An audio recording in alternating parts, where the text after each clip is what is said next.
takes you far, you will not learn from the intern. So humility instructs you to sit down and ask this good gentleman or young sister, how is this done? Have you gained something? Of course you'll have gained something. So when you don't have humility, you will not get the knowledge. So you must be humble. Thank you so much, our brother. And I'm very grateful. Maybe just Allah sent me today to be a speaker here, but you've heard the word. It has really... Let me now hear the good ladies here. Anyone? You say your name, university, the course you're pursuing, and what has really impacted you in this event. Hhrd Kenyatta University, Bachelor of Education, Special Needs. Okay. Need the same humility about many. So as a teacher, I think humility is the best aspect ya kuwa nayo, kwa sababu many problems nowadays kama the strikes, students wakiban shule, ni kuwa hawajapewa that opportunity to air out their grievances. The teachers are wako ill-equipped to handle cases mental health, to handle those cases. Kuna only one teacher wa guidance and counseling na one disciplinary ambaye ni deputy. So ukiangalia the other teachers hawasikizi, wanapeleka mbele and the students end up. Your name is Hhrd. Oh, mashallah, Hhrd. She's from KU and law degree in Parkland. Now, Hhrd is saying that teachers are not just, they are not listening. They are not having the keen time to listen to the grievances of the student. It is true.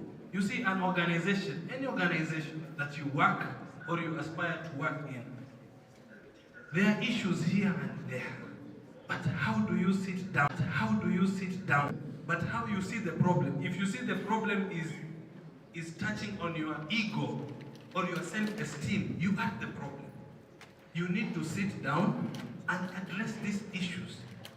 As a father of a family, as a group leader in your cause, you must listen to other people's opinion. So that is the essence of having such events. Today you go out there, now you know, if I used to be harsh to my colleagues, I'm not going to the interpersonal skills first, but learn to be humble, learn to listen, learn to give other people an opportunity to speak. So I'll take maybe one from our Ahis, then sister. Let me take from sisters first.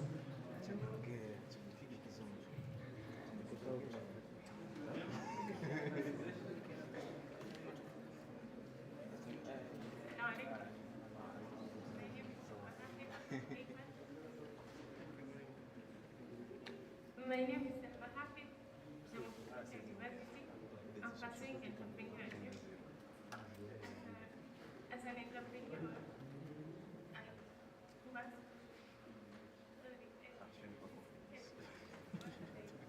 most important thing is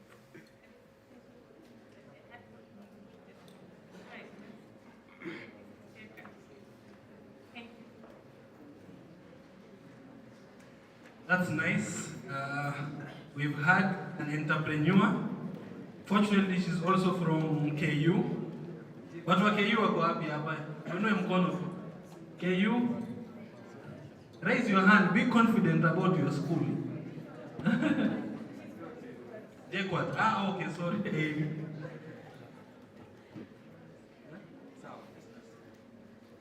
So my question is, Abdul Muhammad from the University of Nairobi, Bachelor of Education Arts, second year. So my question is, how do you balance the 7 aspects as a leader, looking at the time factor, looking at the direction that is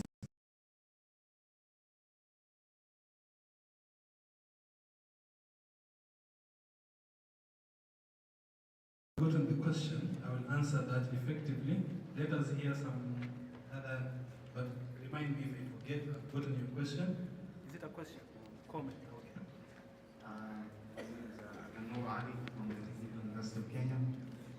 What I really got from the seventh is transparency. So as much as you try to be perfect in running your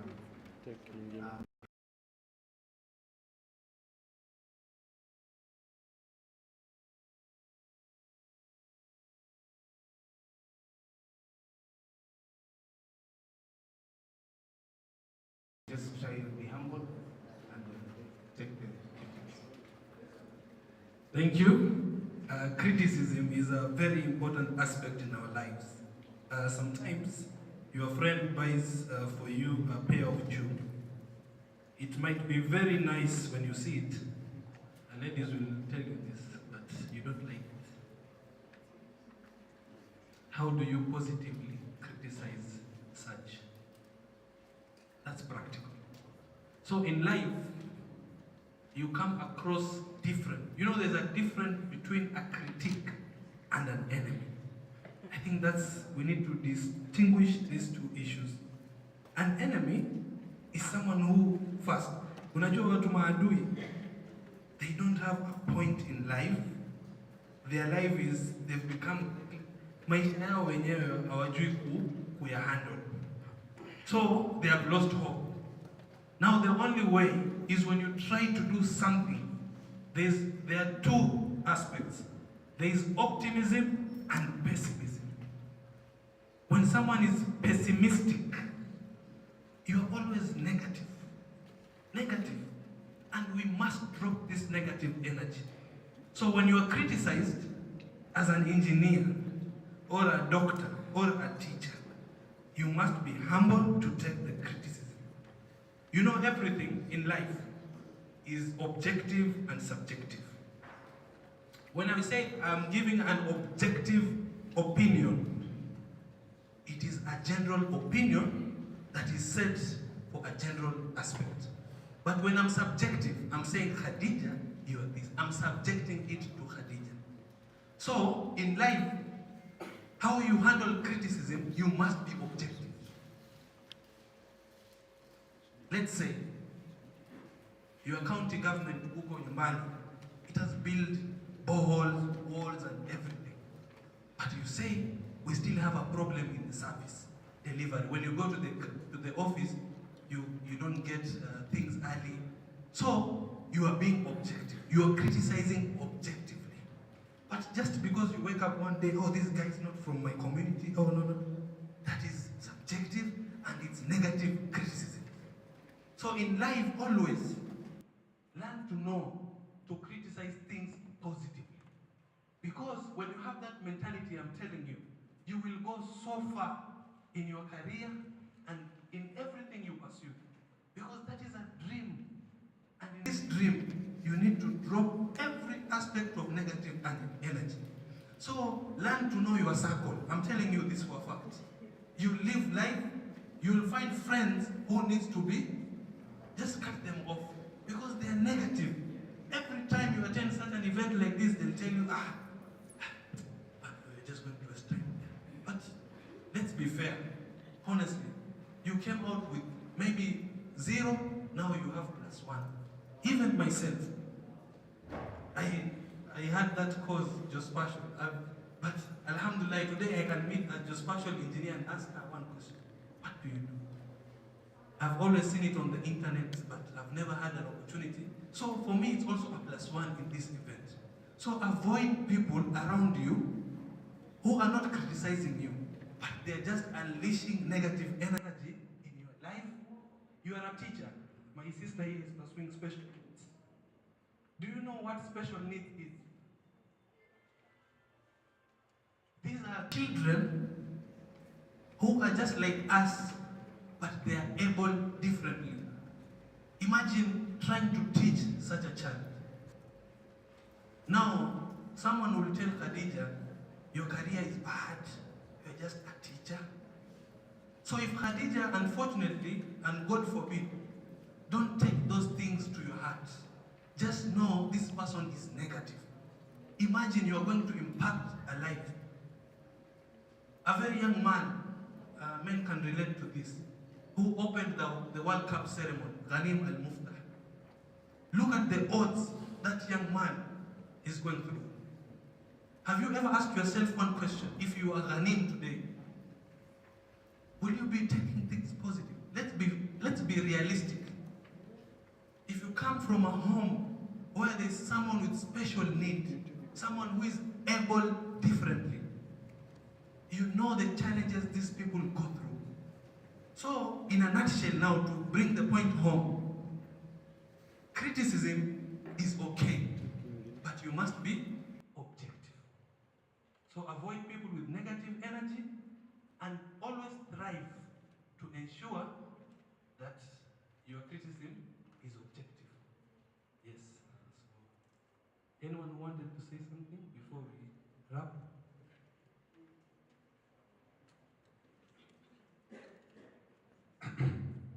Yes, I'm Sheikh Omar from JPOT. I'm pursuing bachelor's community health. So, for me, transparency, I have another angle to look for this transparency. So, for your opinion. So,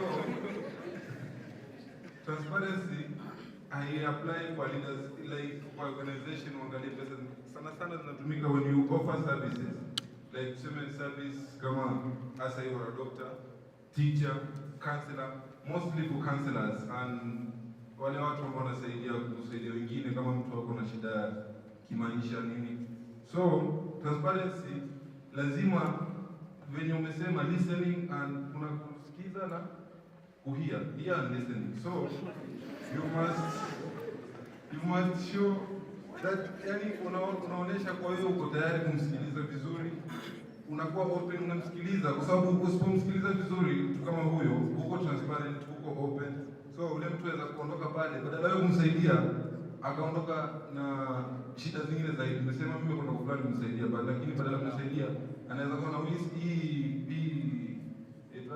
shida zangu kama ni mzigo kwake. So transparency inatumika pia as hiyo position yako kama doctor ama any faculty, yani venye una work. So ni hivyo, una like umeeleweka. Ameeleweka. Thank you so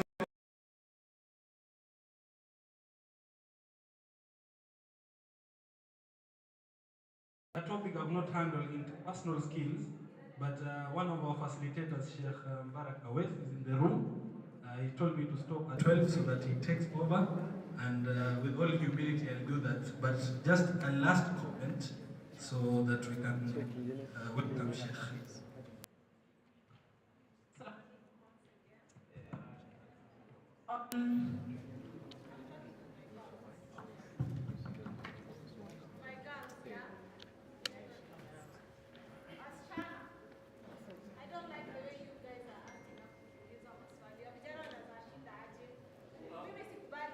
When you ask your question, you stand up, you be confident, and you answer your question.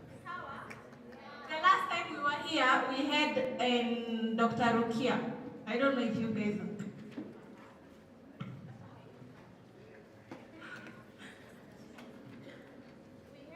We had Dr. Rukia, this same place that you guys are seeing right now. And the words that she told us, okay, as much as I was this person who So I want you guys to remember those words. She said, as a leader, you're supposed to be very confident, to be responsible. And those words, Brother Abdul Rasul said it again. So wasichana, when you're asked a question, you be confident. Sawa? Today, talking about. So let me get the last comment before I welcome Sheikh through the MC.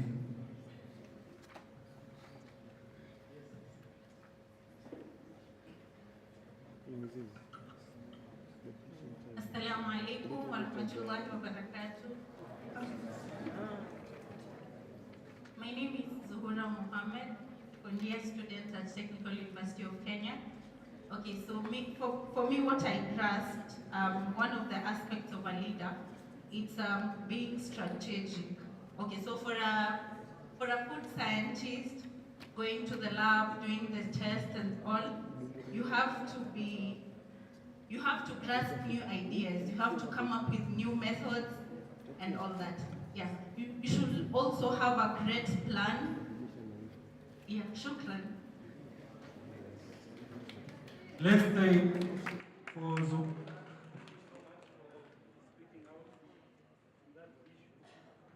So, without further ado, appreciative of your participation. Remember, I return phone to the MC, but there's something I said in my presentation. But I'll remind you that there's a punishment to it. Yes, sir.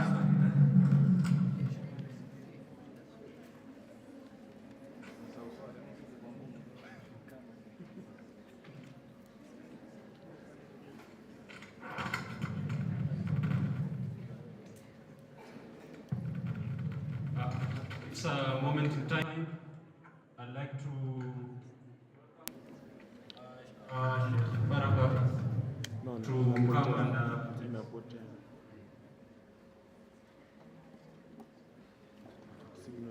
and clip here. Switch.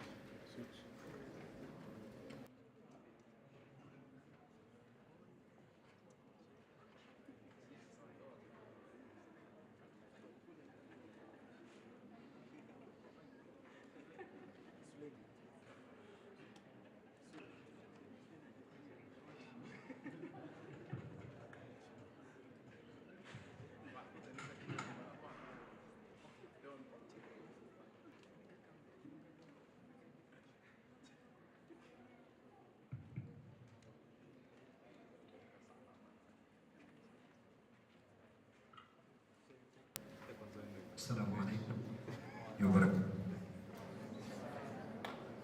الحمد لله والصلاة والسلام على رسول الله محمد بن عبد الله وعلى آله وصحبه ومن والاه.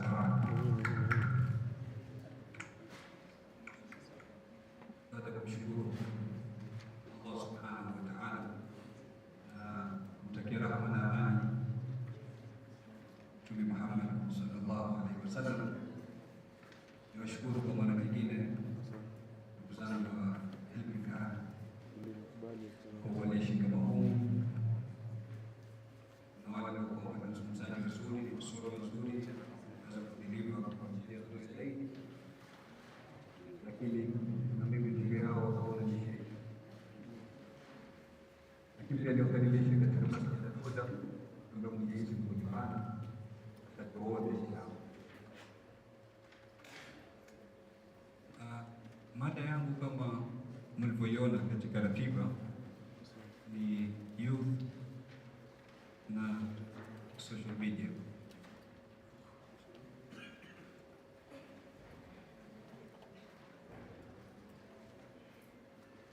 Taban, vijana wanachukua sehemu katika jamii na vijana wana athari kubwa katika jamii, na ndio maana mara nyingi kunazungumziwa vijana. Na Mtume sallallahu alaihi wasallam alisema, wanusurtu bishabab, mimi nimenusuriwa na vijana. Na Sayyidina Musa kama alivyoeleza Mwenyezi Mungu, fama amana lahu illa dhurriyyatun min qaumihi, hawakumwamini isipokuwa vijana. Kwa hivyo walioamini mitume walikuwa ni vijana, waliowatetea mitume walikuwa ni vijana. Sehemu ya kijana katika jamii ni sehemu kubwa, lakini imekosekana katika zama zetu kwa sababu ya falsafa mbovu iliyoenea ya kusema vijana wa leo ni viongozi wa kesho. Hii ni falsafa ipo na inakaririwa sana. Vijana wa leo ni viongozi wa kesho. Makosa.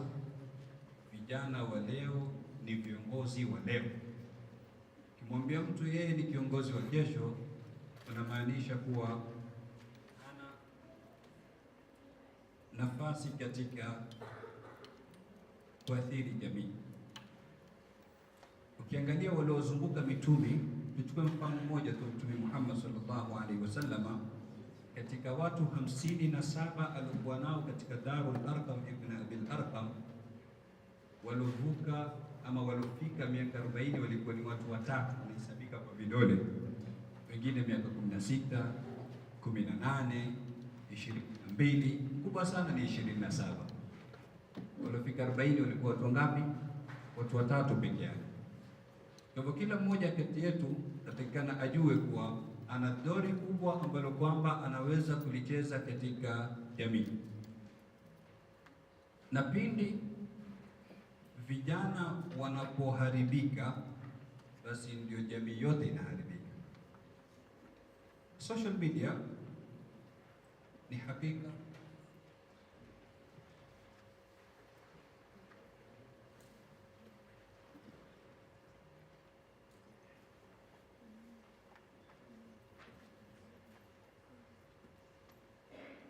social media kiufupi ni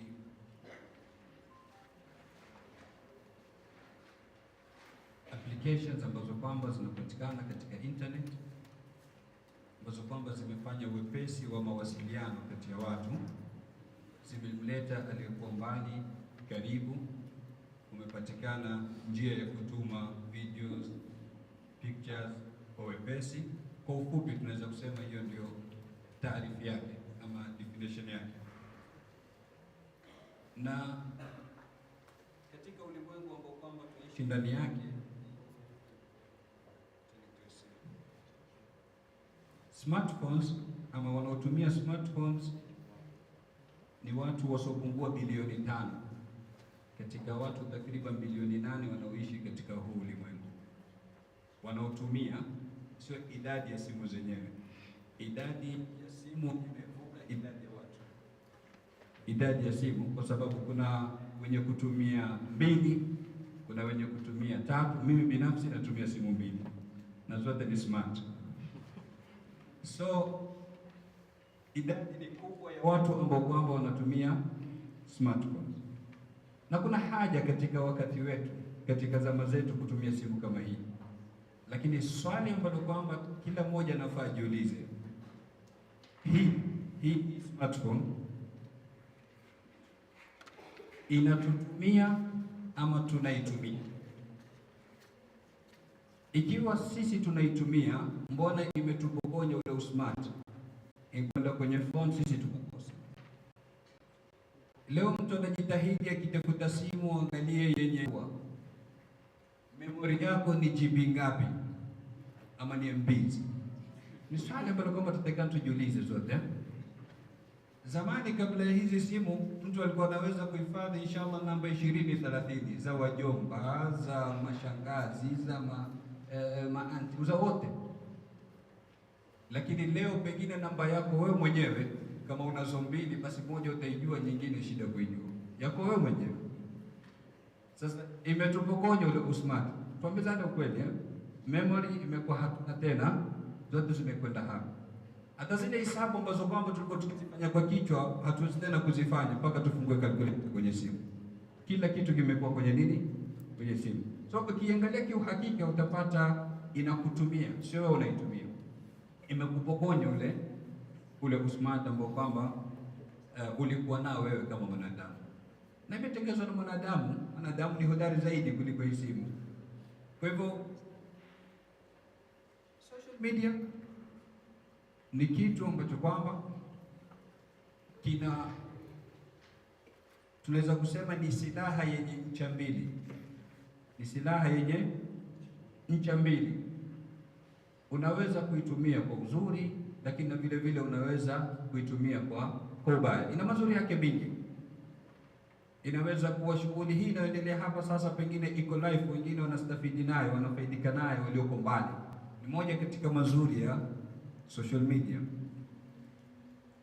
Kuna wengi ambao kwamba wamesaidika kimatibabu, kimasomo, kifikra, kimawazo kwa kupitia social media. Kuna wengi ambao kwamba wamepata kujikuza kimaarifa kwa kupitia social media. Ina mazuri yake, hatuwezi kukataa, lakini kama vile ina mazuri yake, ina na mabaya yake ambayo kwamba ni mingi kuliko yale mazuri. Hatusemi tuishi bila, ili asije mtu akakata tamaa. Kuna kitu kinaitwa muwakabatul asr, kwenda na zama, kwenda na wakati. Sisi tunaishi katika wakati ambao kwamba tunahitajia tuwe na smartphones, tunahitajia kutumia hizo social media, lakini namna gani utaweza wewe kujidhibiti, namna gani utaweza kujipanga katika kutumia kwako social media? Hili ndio swala muhimu sana, kwa sababu wanasema watumiaji wa mitandao ya kijamii wanatumia masaa 2.5 kwa siku, masaa 2.5 kwa siku. Hatujafika katika daraja ya uraibu, manake wengine wamefika katika addiction. Yani mtu amekuwa sasa ni mraibu, thuluthi ya siku yake. Wale wa kawaida wanatumia masaa 2.5, maana yake ni kwa siku moja kunatumika masaa bilioni 10. Masaa bilioni 10 yanapotea katika social media. Maana yake ni miaka 102 kwa siku yanapotea wapi? Katika social media. Tunazungumzia wale wa wastani, manake atafungua Facebook saa hizi, baadaye kidogo afungue Instagram, akitoka baadaye kidogo Twitter, toke Snapchat, anaingia hii, akitoka ile, akiziacha zote si muda mchache huyu ashaanza tena. Kuna na waraibu, ikiwa ataswali basi akimaliza tukipiga salamu alaikum wa rahmatullah, salamu ya pili mkono mfukoni umetoa simu. Ile sauti ya message ikiingia na iko kwenye swala ishamtoa katika hudhur, hana tena hudhur katika maombi yake. So kuna wale ambao kwamba wamekuwa ni waraibu, na hivi tunavyozungumza kuna nchi nyingi katika ulimwengu zimeanzisha clinics za kutibu uraibu wa simu, kama vile tuna rehab za kutibu uraibu wa madawa ya kulevya na mengineo. Siku hizi kuna za kutibu uraibu wa nini? Wa simu. Na tukisema ni uraibu, kuna dalili zote za kuthibitisha hilo. Nadhani sote hapa tunatumia mihadarati, social media, na tumeona clips nyingi katika mitandao ya kijamii, namna gani watu wanajiingiza katika hatari kwa sababu ya hii simu na hiyo mitandao ya kijamii. Unamwona mtu anatembea barabarani, yuko kwenye simu, concentration yote iko kwenye. Kuna mama mmoja clip yake inazungushwa Far East, nadhani Malaysia, nafikiri wako katika shughuli sijui harusi ama nini, amekwenda amejiserve chakula, anataka kwenda kukaa kula, yuko kwenye simu mkono mmoja, na mkono mmoja ameshika sahani ya chakula, ameingia kwenye swimming pool. Shimo dogo, swimming pool hujaiona? Kuna video moja nadhani ni ya China, mama na mtoto mdogo wanaingia katika lift, mama yuko katika nini? Katika simu Yule mtoto mlango lift umefunga, ukamfungia mkono wake, yaani ingepanda ama kushuka ingemkata mkono yule mtoto. Bahati Mwenyezi Mungu akampa tu fikra pale pale ya kusay stop,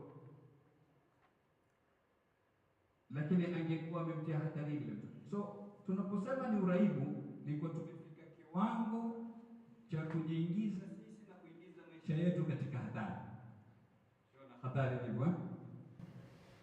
So ni jambo zuri, lakini tumesema linahitajia kudhibitiwa.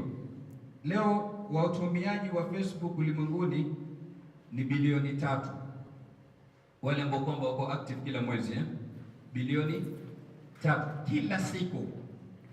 Kila siku watu 270,000 wanajiunga na Facebook kila siku. Watu 270,000 wanajiunga na Facebook. Walioko active tumesema ni bilioni 3 kwa mwezi, na ndio imeongoza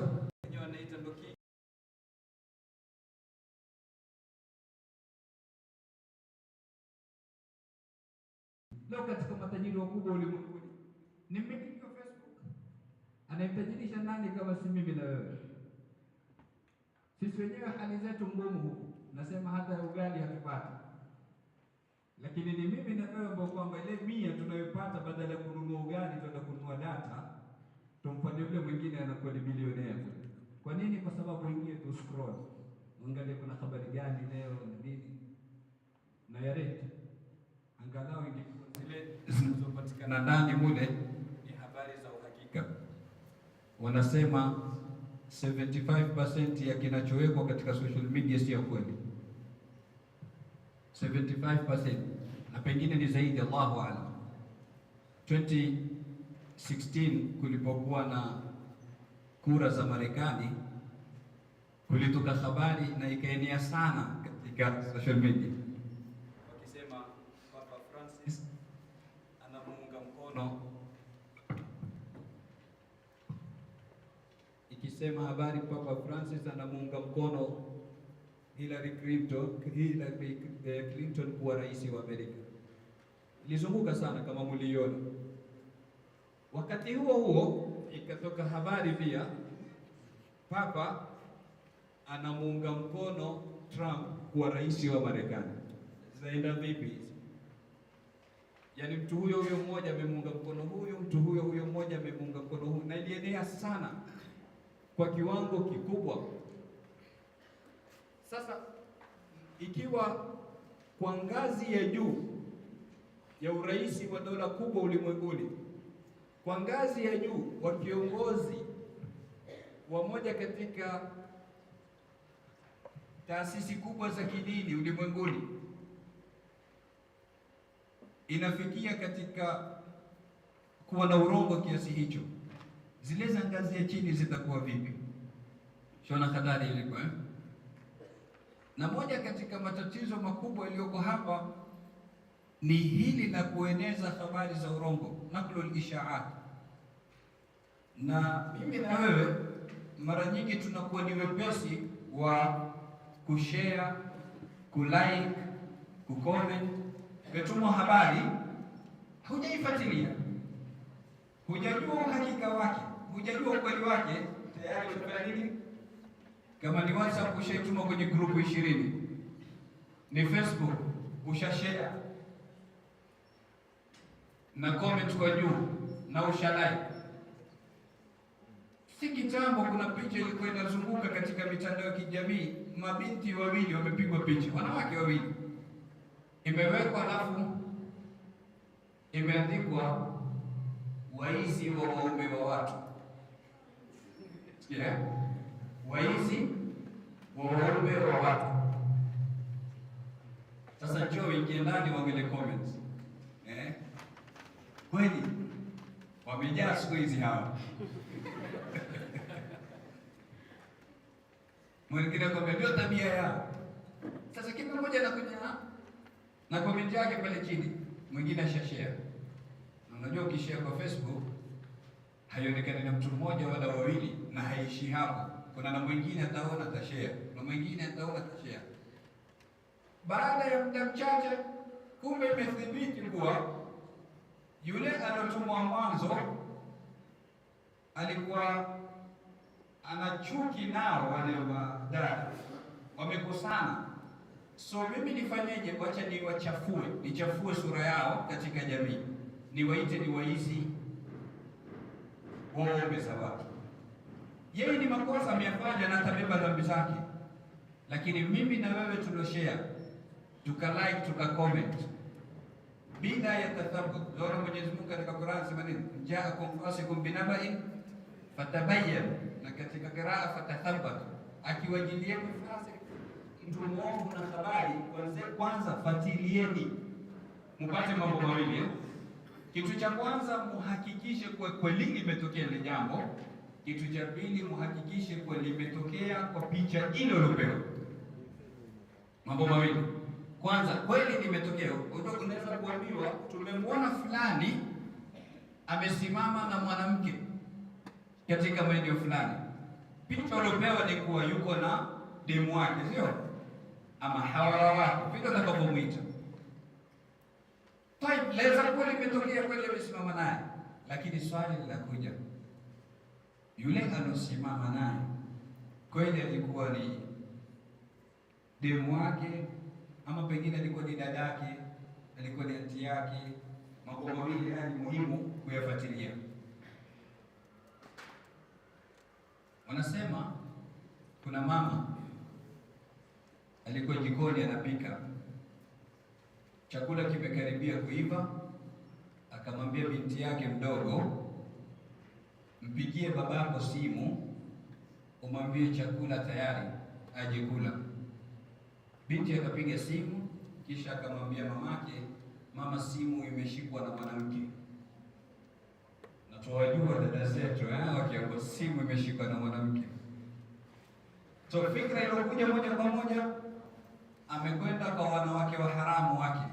Sisi huku tunapata shida, tunapika, mikono inaungua, inachomeka. Kwa ajili yake yeye amekwenda wapi? Kwa wanawake wa haramu. Mama mkali ameshika mwiko, ule mwiko ulikuwa unasonga na ugali, ameshika mwiko, amesimama mlangoni, anasema leo haingii nyumbani, atanipa talaka yangu, atanipa talaka yangu, lazima niwache. Mume amefika, huingii, toa talaka. Mume amwambia kwa kosa gani? Huingii, toa talaka, sina mjadala na wewe. Angalia picha kwa uzuri. Majirani wakasikia sauti zimeinuka, wakaja. Kuna tatizo gani? Mama anawaambia majirani, muulizeni binti yake, mwenyewe ni shahidi, nimemwambia mpigie simu akashika mwanamke. Majirani wakamgeukia binti, wakamwambia ni kweli? Akamwambia naam, nimepiga simu akashika mwanamke. Majirani wakamuuliza, huyu mwanamke aliposhika simu alikwambia nini?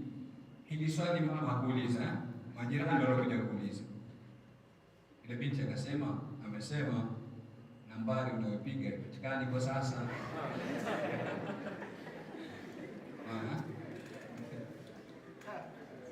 Mbona mwanamke wa safari?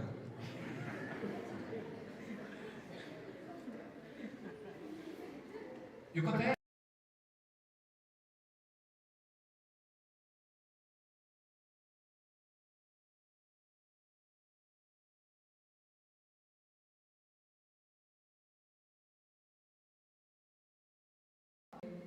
Hajafuatilia. Kwa hivyo hili swala lazima tulakini nalo, kwa chochote unachokiona katika mtandao wa kijamii usiwe mwepesi wa kukisema na kukizungusha, usiwe mwepesi kwa kukinukuu kwa wengine. Angalia katika masomo makubwa tunayopata katika Qur'ani, Mwenyezi Mungu alipozungumzia hadithatul ifki, ile habari aliyozuliwa Sayyidatuna Aisha, alisema idh talaqawnahu bialsinatikum, pindi mlipoipokea habari kwa ulimi ama kwa ndimi zenu.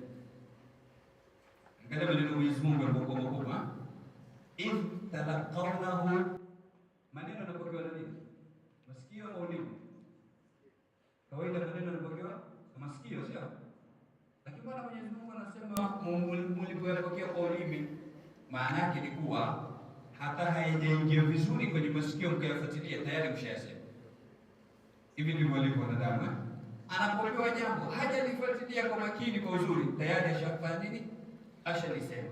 Kwa hivyo madhara, ama katika madhara makubwa ambayo kwamba yanapatikana hasa kwa jamii ya mabarobaro, vijana, ni kupoteza wakati. Tunapoteza wakati mkubwa sana. Imam al-Ghazali, mmoja katika maskola wakubwa wa karne ya 5 Hijria, alikuwa akisema lau mtu atalala masaa 8 kwa siku katika masaa 24, ina maana 1/3 ya umri wake itakuwa imepotea katika kulala. Ikiwa ataishi miaka 60, ina maana miaka 20 imepotea katika nini? Katika kulala. Na sasa tunakuja vile vile kusema, ikiwa mtu atatumia 1/3 ya siku yake katika nini? Social media, ina maana thuluthi ya umri mtu anaweza kuyafanya. Na wallahi ukikaa kwa makini, nilikuwa nawaambia katika stage iliyofanywa, wanafunzi 85% wanaingia university. Macheka, kuonesha ni kweli. Mmelithibitisha wenyewe. Wala sitawaambia kuinua mikono wale ambao wamefanya hivyo. Na yaweza angekuwa anasoma kwa kupitia pengine kitabu cha PDF. Kuna mwingine akishika simu atakwambia bana iko na kitabu ndani kwa PDF. Wamesoma swali. Ama uko katika Facebook na WhatsApp. So ni muda mwingi ambao kwamba tuupoteza. Na hata ukakaa masaa 24 katika mitandao ya kijamii, huwezi kufanya chochote, hata robo ya vinavyowekwa ndani. Katika dirasa ama study iliyofanywa nafikiri miaka 6-7 iliyopita, wanasema kwa dakika moja kunatumwa email zisopungua milioni 200 kwa dakika moja. Kwa dakika hiyo moja kunatumwa post katika Facebook zisopungua 270,000 kwa dakika hii moja. Tutazungumzia miaka 7 iliyopita, hizi lazima figures zimeongezeka. Kwa dakika hiyo moja Twitter kule kuna tweets ambazo kwamba hazipungui 100,000 zinatumwa. Ndani ya dakika hiyo moja kunasachiwa maneno milioni 2 katika. Ndani ya dakika hiyo moja kuna video milioni 1 za YouTube zinafunguliwa. Wanamba na figures ziko kubwa. Ndani ya hii dakika moja tulipoeleza hapa tayari yashafanyika yote haya. Ndani ya dakika moja. Sasa ukisema kwa wewe ukifungua watakapokuwa na kila kitu utazimaliza lini? Wanasema Snapchat kwa siku moja kuna videos bilioni 3 kwa siku moja zinazotumwa. Videos ngapi? Bilioni 3. Ili uweze kuzitazama zote hizi unahitaji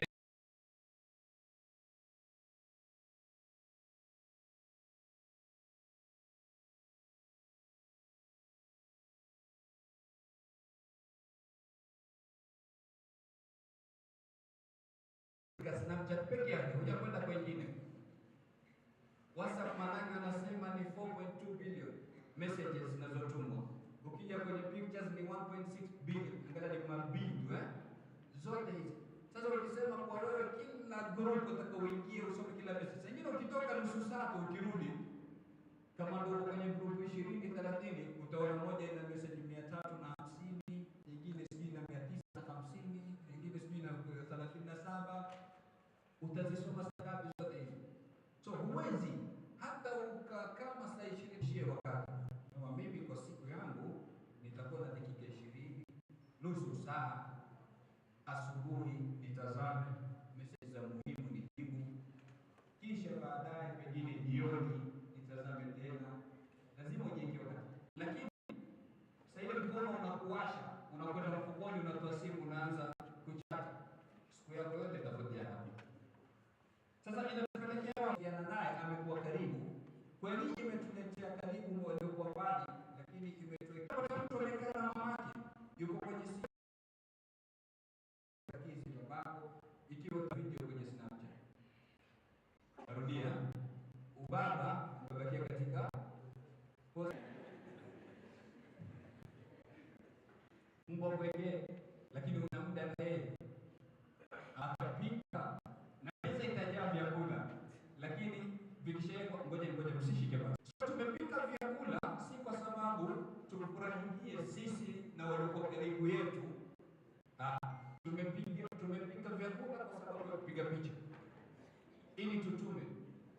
So namna gani mimi nimeandaa, lakini hawa walioandalia, yani mtu pengine ana njaa, wala sengine una njaa, tumbo linauma, wataka kuanza kula ngoja inapigwa haijatoka, piga na portrait. Anapiga tena mara ya pili, bado hii haijanifurahisha. Mpaka unataka kuuliza tutakula picha ama tutakula hichi chakula kidogo mezani. Ushaona athari kubwa inayopatikana. So imekuwa kila kitu kinachofanyika ni kwa sababu ya nini? Kwa sababu ya social media. Ni picha, ni video kwa ajili ya nini? Kwa ajili ya kutuma.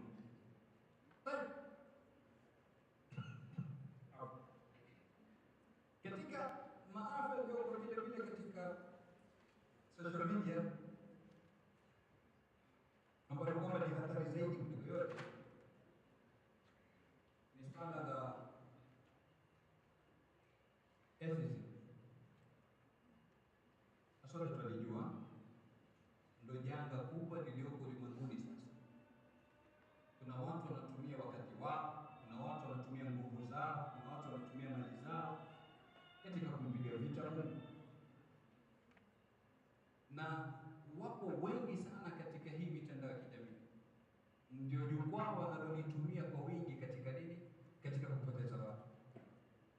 Na tuna vijana wengi ambao kwamba wengine ni Waislamu, wengine ni Wakristo, wengine ni wa dini tofauti tofauti.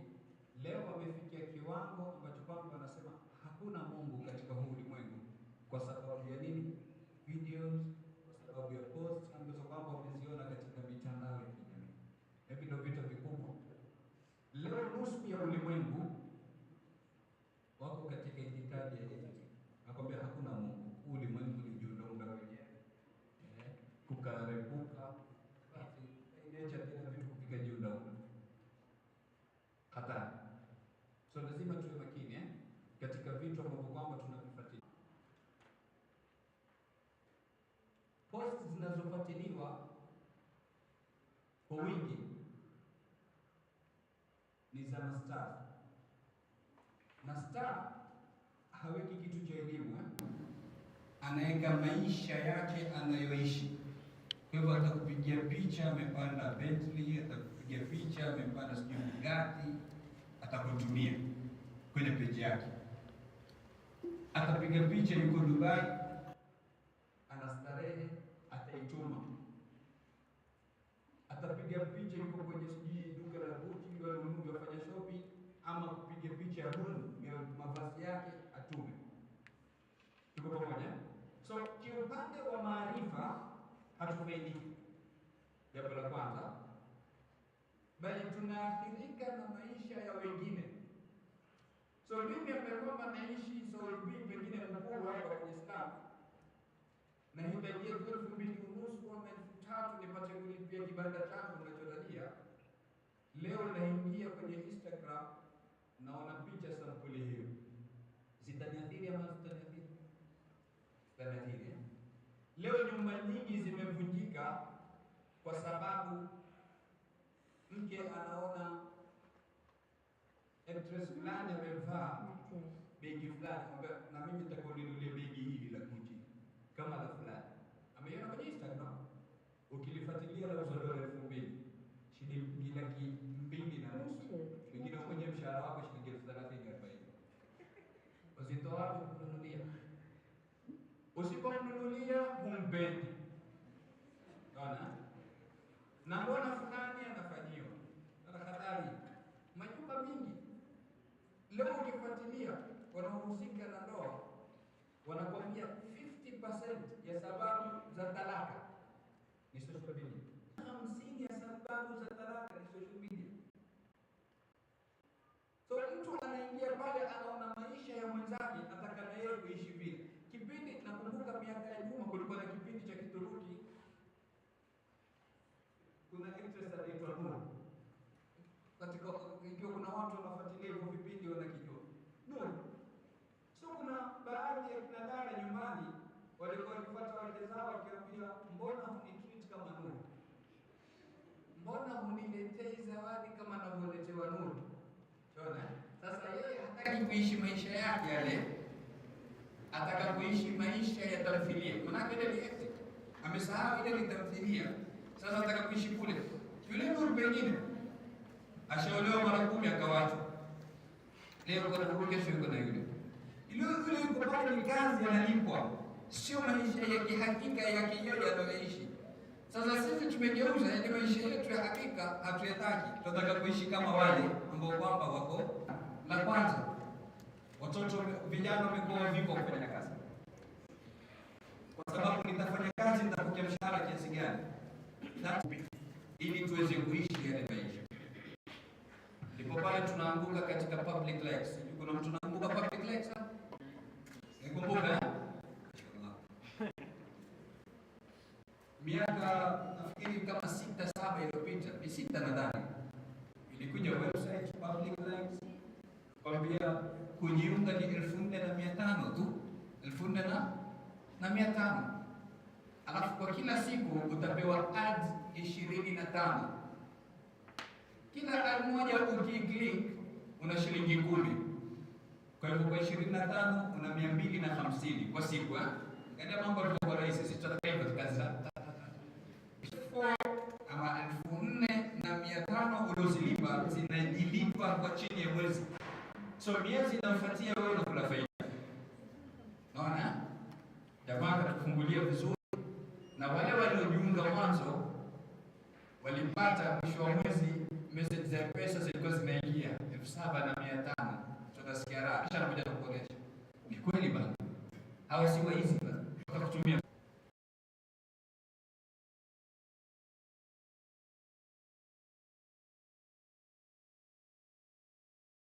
Unajua Wakenya walipoteza kiasi gani cha pesa kwenye public lives? 3 trillion. Tuzungumzie B, tuzungumzie T. Trilioni 3, ili tuna pesa. Habari zikarudi wapi? Trilioni 3 zilipotea. Na sisi kwa hatusomi na mambo kama haya, kwa sababu tunataka pesa za haraka kwa muda mfupi. Hayo ilikuja hivi kama public lives.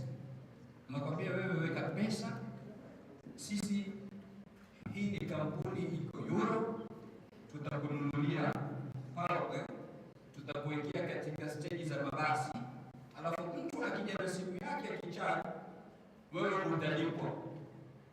Hiyo kwa yule watu wakaingiza bwana. Kuna mtu ananiambia nilikuwa na gari ya milioni 1.2 nilikuwa naiuza. Kwa sababu naambia nikichukua ile, naona tatizo linakuja ni kwa vijana sasa hawataki kujituma. Hawataki tena kazi kwa sababu mshahara unaoona ni mdogo. Na nini kinachowapelekea huko? Maisha wanayoyaona katika social media. Yule Nigeria alishikwa Dubai, anaitwa nani? Ashpaku. Mumjua leo sio? Maarufu. Mashallah, alikuwa katika watu wenye followers wengi katika Instagram. Zaidi sijui milioni ngapi. Ampata hao wote kwa nini? Apiga picha yuko Dubai, sijui na Ferrari 3 zimemzunguka. Mara sijui apiga picha yuko sijui hoteli gani, anakula nini? Yale ile bidii tunayoitumia katika kuwafollow hawa watu, tungekuwa tuitumia katika kuwafollow maprofesa, tungekuwa wanachuoni, sisi tungekuwa wasomi wakubwa sana. Yaani kama vile unapata mtu atamfollow nani? Cristiano, mchezaji mpira, atamfollow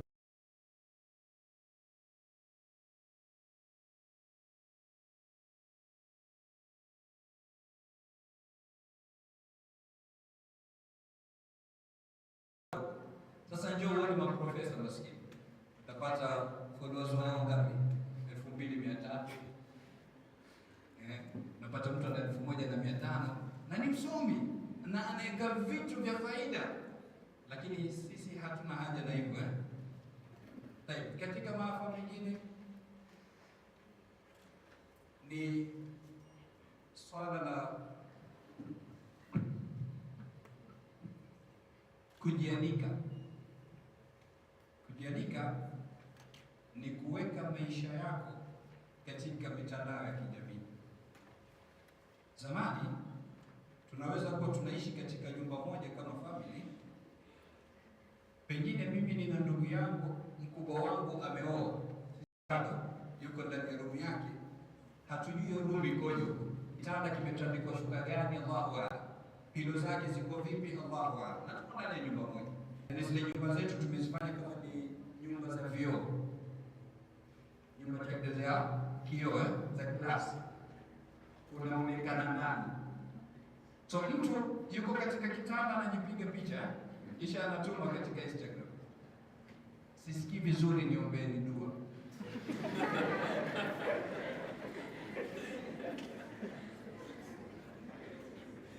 Huwezi kuomba dua bila picha. Leo ukipost maneno tu bila picha. Dua ukiombewa usiongea.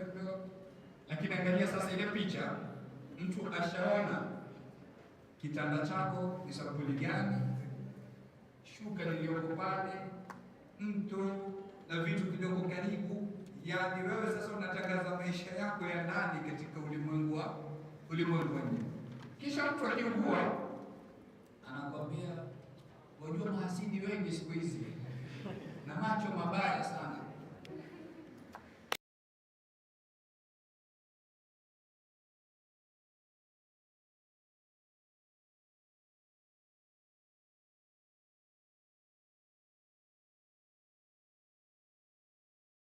Katika mitandao ya kijamii leo utamweka mtoto, mashallah, umemfurahia, umempiga picha, mvaa vizuri, uko sawa, umemtuma, kesho anaugua.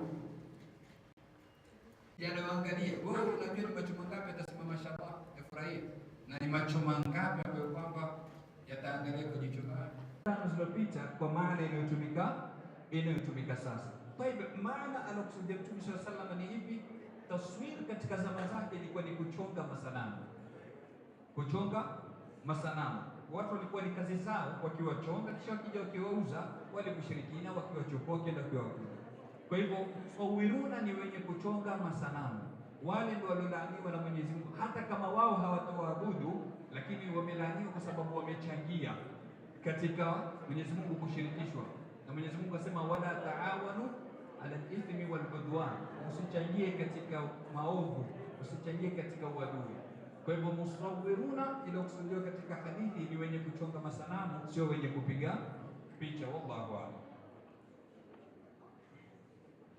Naona kina dada hapo wengi hao wamemaliza kula, kwa hivyo nasi vijana tuendelee, lakini itabidi pia tumpatie shekhe wakati naye apumzike. Tukiwa na wakati tutakuja endelea na maswali inshallah.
Someone said, no man is an island.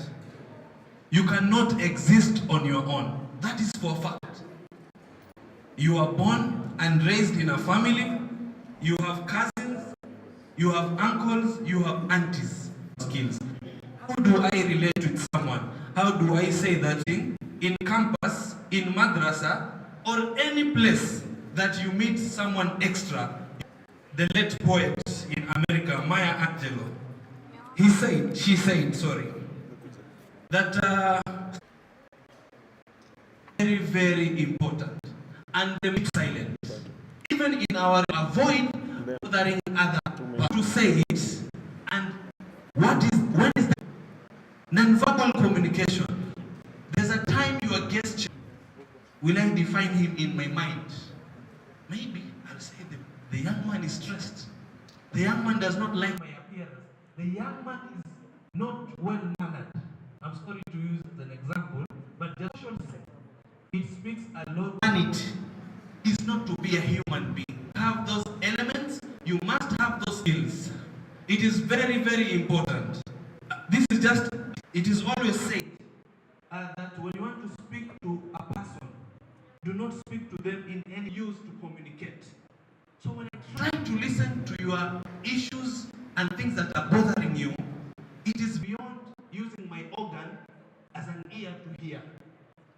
I get, when you master the listening skill, you become part and parcel of the society that will thrive with the interpersonal skills. So that is the point with intelligence. It is defined as the ability to systematically review the emotions of oneself and other individuals, differentiating between various emotions appropriately, utilizing such information to guide the behavior and the thought of either yourself or the. Use pain as a stepping stone, not a camping ground. A camping ground, when you go for, you hide your tent there, you just stay. That is just part of it. But when you use your frustrations, when you use your obstacle as a stepping stone to your goal, remember in the morning we said that for you to be a leader, you need to be visionary. You must ensure a certain vision. There is this vision that should never leave your sight.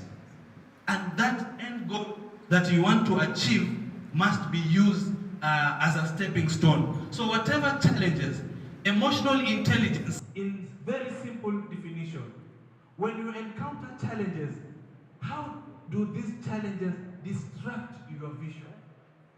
Are you going to pull down? Are you going to say it's over? Are you going to give up? And I do not believe that is the essence of us having this conversation.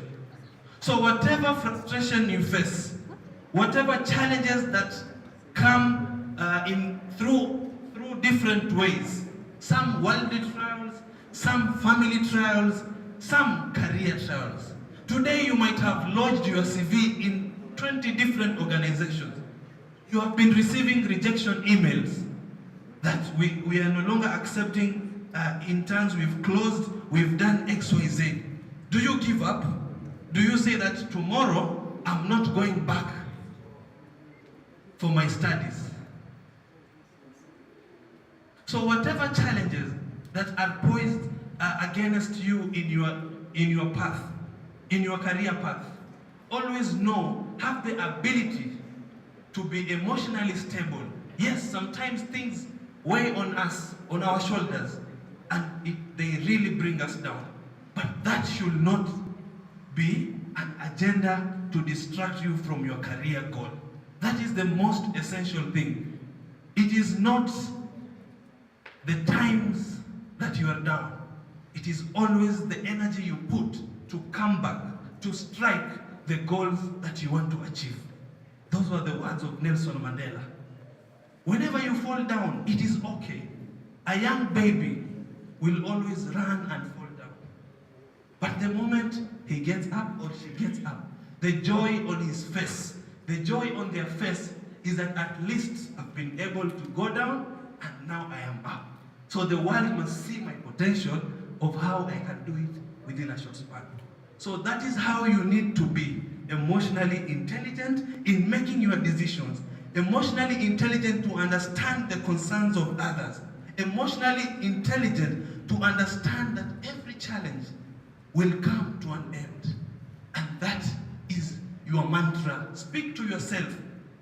There's something they practice in India, the yoga style of things. When you do yoga, you meditate. You leave your body and soul free. You make sure that no distractions come your way. That is a very effective spot. That this is my focus. Today I want to stretch my legs. So that people who have trained yoga will tell you that time there is meditation. So in your obstacles, in your challenges, you need to find ways to meditate to ensure that these challenges do not throw you off balance. So the importance of emotions, I've explained that in essence. You must have those emotions. It is good to have them. It is good to let go to a frustration in a way that someone can understand. So because we go through different cycles in life, and that you cannot avoid. So how you become a good manager in those emotions, it distinguishes you from every other person. Every other person. So how you interpret your challenges and try to tackle them within that emotional breakdown, you must carry yourself to be stable to ensure you achieve that. 4 areas of emotional intelligence. I'll just do a recap. Self-awareness. You must know yourself. Huh? They say, الإنسان على نفسه بصير. You must interrogate yourself. You know, I want to be a doctor. Yes. This semester I need 5 A's to boost my GPA. We all have those challenges. So you must be in your own shoe. Wear the same shoe that pinches you. You know how it pinches.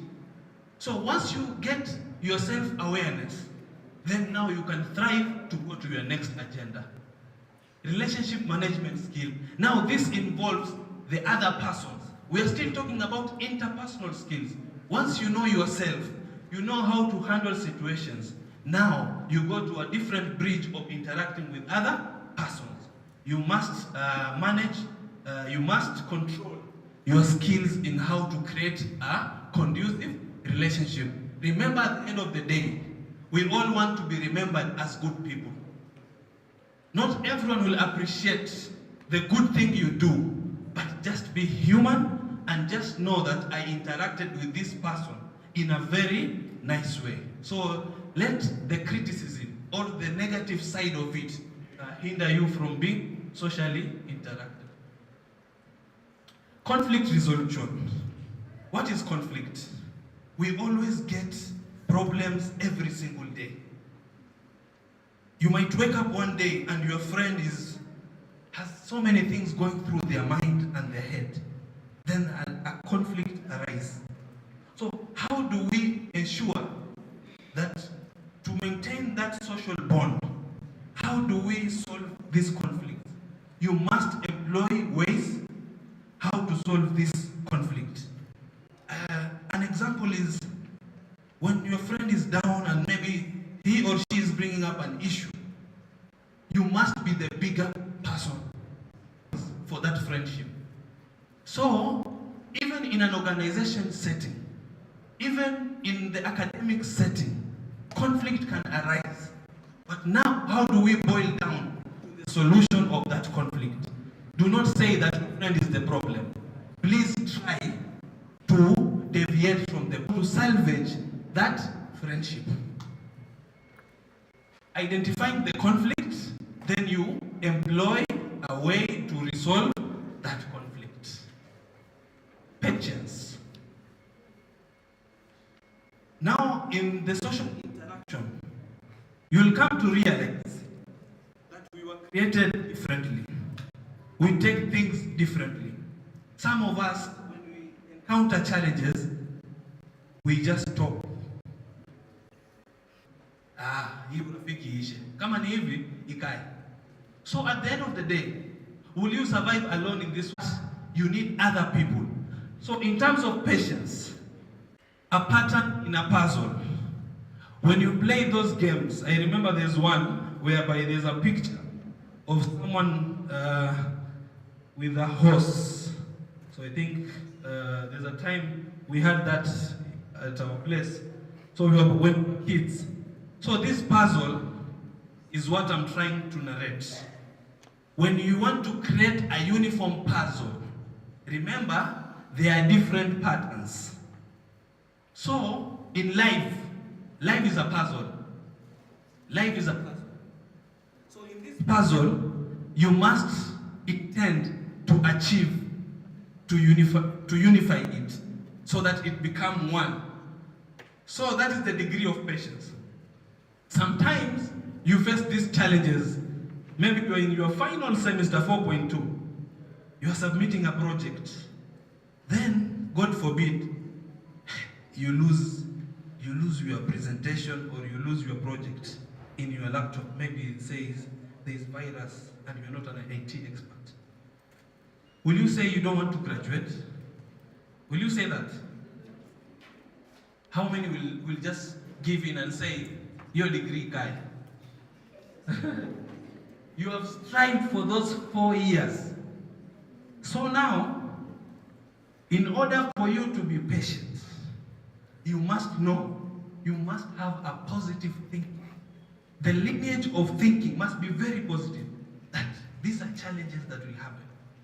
So, patience allows you to interact more and more. Remember, even when you go do your internship in different organizations, you'll find a lot of issues here and there, administrative, but you must be patient. You must know that that is the career goal you want to pursue. So you must be patient in whatever you do. And every challenge that comes your way, you must uplift your spirit, your self-esteem, to know that it is only patience that can make me thrive to the very end of my choice. Teamwork. I think this is the last aspect of interpersonal skills. So, in the next few minutes, according to the program, you guys will have a group session. And I am sure each group will produce one person to come and present something. So, if we have 6 groups, teamwork is very important. Teamwork does not mean that you have everything in mind. Someone can do X, the other one can do Z. So in that essence, once you build the synergies around your group, once you know, like when you're doing a relay baton race, unajua, out of the 5 athletes, one can run very fast.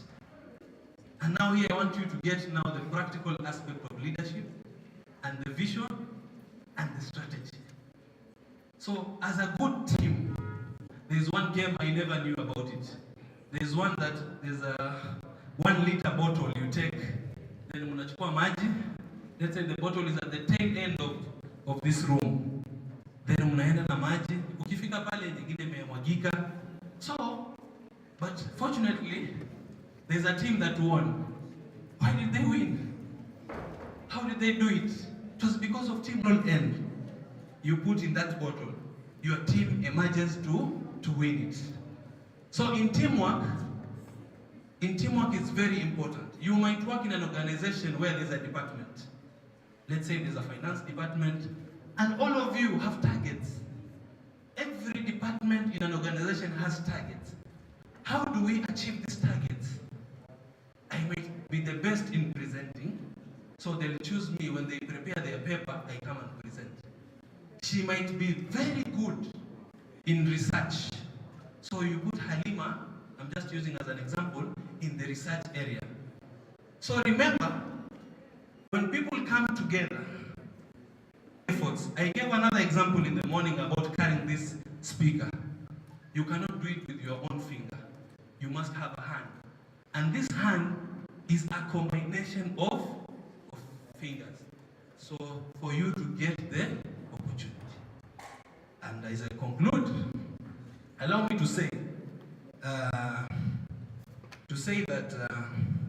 to try to quote the late Chinua Achebe in his great work, said that yesterday is just but a dream. Tomorrow is a vision. But today's friendship makes every yesterday tomorrow a vision of hope. Chinua Achebe, late in 2015, I think that is the year he passed, said that yesterday is just but a dream. Tomorrow is a vision. But today's friendship makes every my friend. But at least I have benefited from you.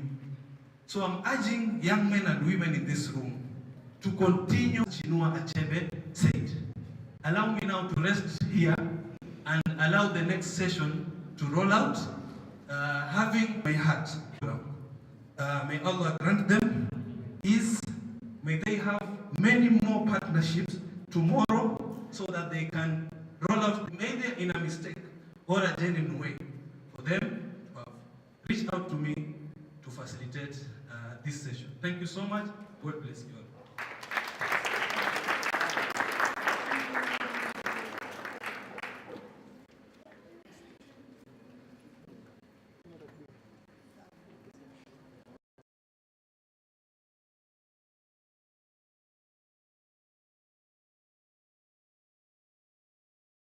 A very big applause. Kwanza tusimame sisi wote.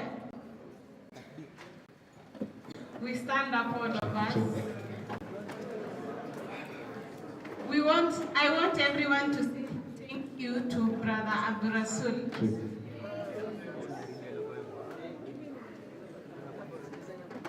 But I'm being told that men are not allowed to applaud. I think that only happens in men's conference here soon. Anyway, let's just do one from our brother Rasul. A very big one to thank him. Of course, he has been talking from morning up to now. So 1, 2, 3. Thank you, brother Abdul Rasul. It's time for Q&A. A question.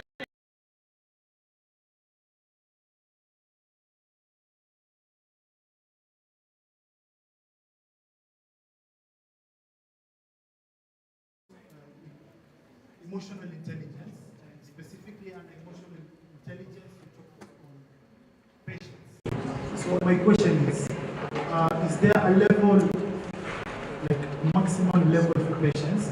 I'll give you an instance. I am doing something with my friend. So he does the first thing and he goes on repeatedly and repeatedly. And from our human nature, we all have a certain weakness and we all have our boiling point.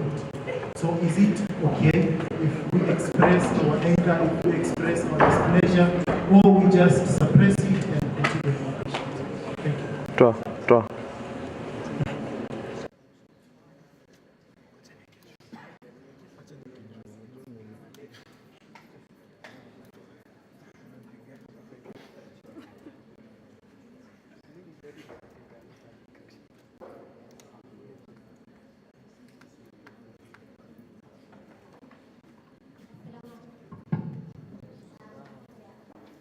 University, and I have a comment and a question about interpersonal skills. And in the terms of the comment, I see most of the time the Muslim students, I don't know what happens in other universities, they are not that active in co-curriculum activities and even back to community activities such as that most that happen in clubs and associations with the school.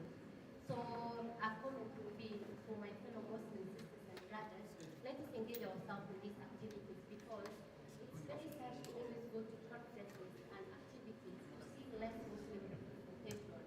And giving back to the community and getting interpersonal skills is very important. So I feel all the time sad to see less Muslims in non-Muslim conferences, and which is just applying to all humankind, and we are part of the community and society. So my question goes to the same personal skills.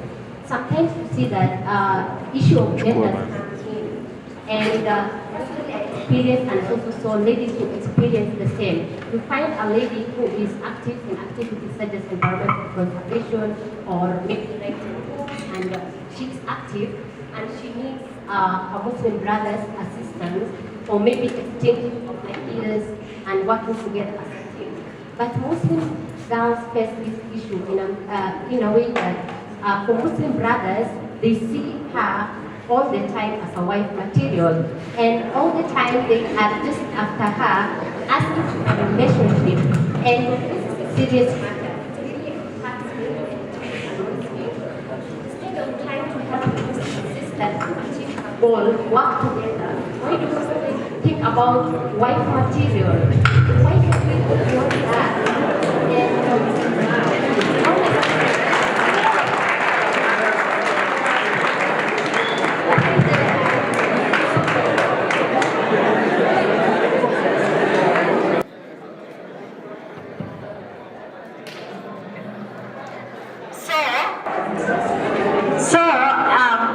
This is very sad because I saw so many girls who are because they didn't work with the Christians. It hurts. When can I really work with the Muslim brother so that we can think about changing our society for the better? I'm an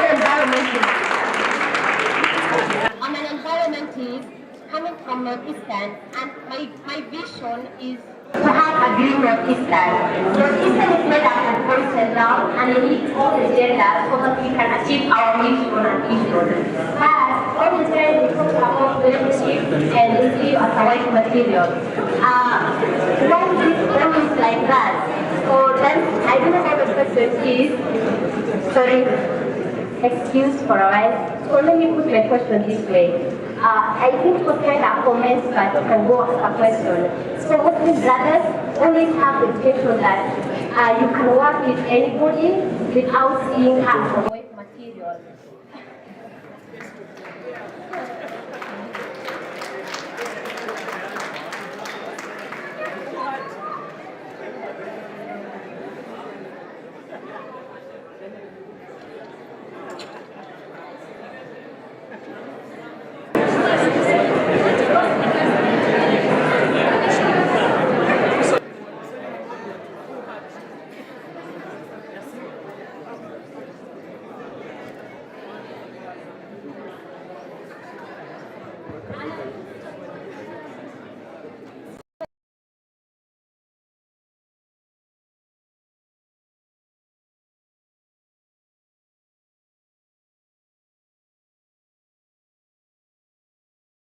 Is you said a leader must have courage. So let's say it's a female and she fights for female leadership in a community that does not acknowledge female leadership. So she had the courage and took the risk and fight for that position.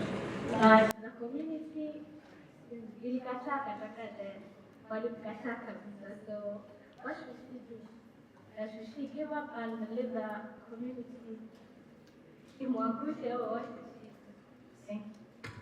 to add on that, sometimes when they go on with the leadership position, wanaekwa in a position ambayo yaona yaangushwa. For example, yasingiziwa mambo and all that.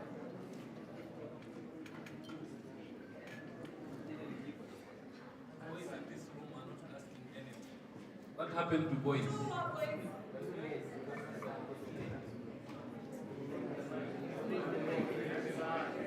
One thing before boys continue.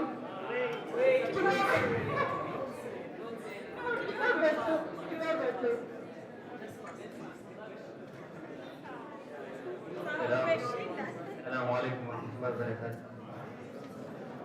I'm Hhrd Mohammed Abdullah, chairman of Muslim Student Association of University of Nairobi, and the being of the year, Abdul Rasul.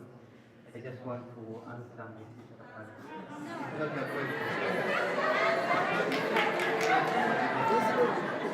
No, I promise. You can't create anything. Actually, what you mentioned is true.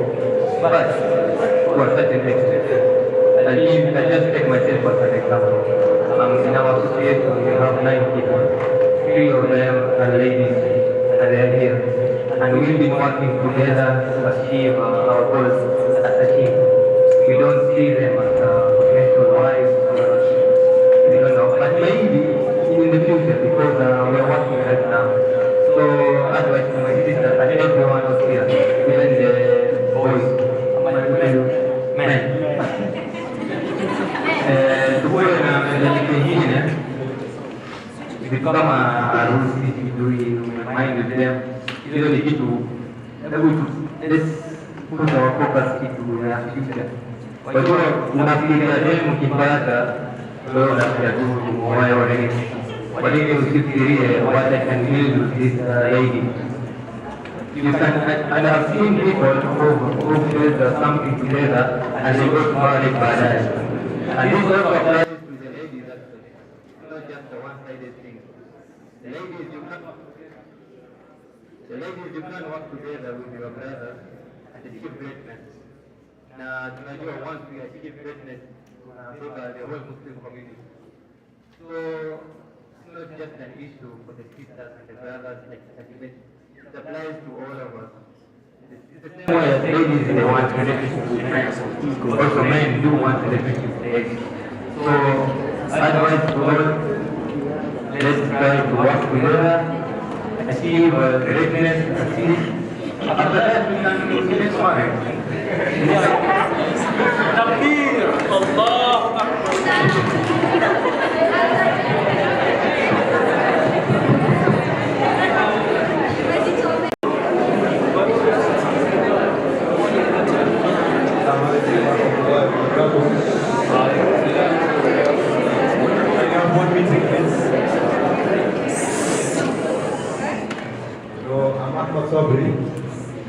University and the Public Relations Officer of the Muslim Association of Kenyatta University. So my question to you, I believe you mentioned something about motivation. So usually motivation is coupled with discipline. So my question is very simple. What's the difference between motivation and discipline, and what do we prioritize as students?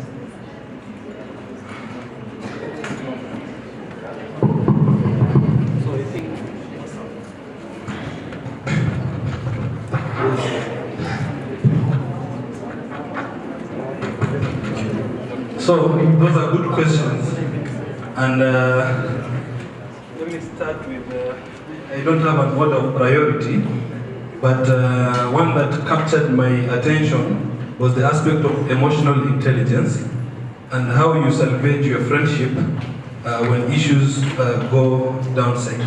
So one thing I want to say as a leader, you know, we've spoken about so many things, but the most essential of all are 2 aspects: leadership and interpersonal skills. So as a leader, you must draw a bigger picture. You must try in every way to salvage this friendship you have with your person, your friend. So if your friend bothers you must scrutinize yourself. You must re-examine your personality and yourself.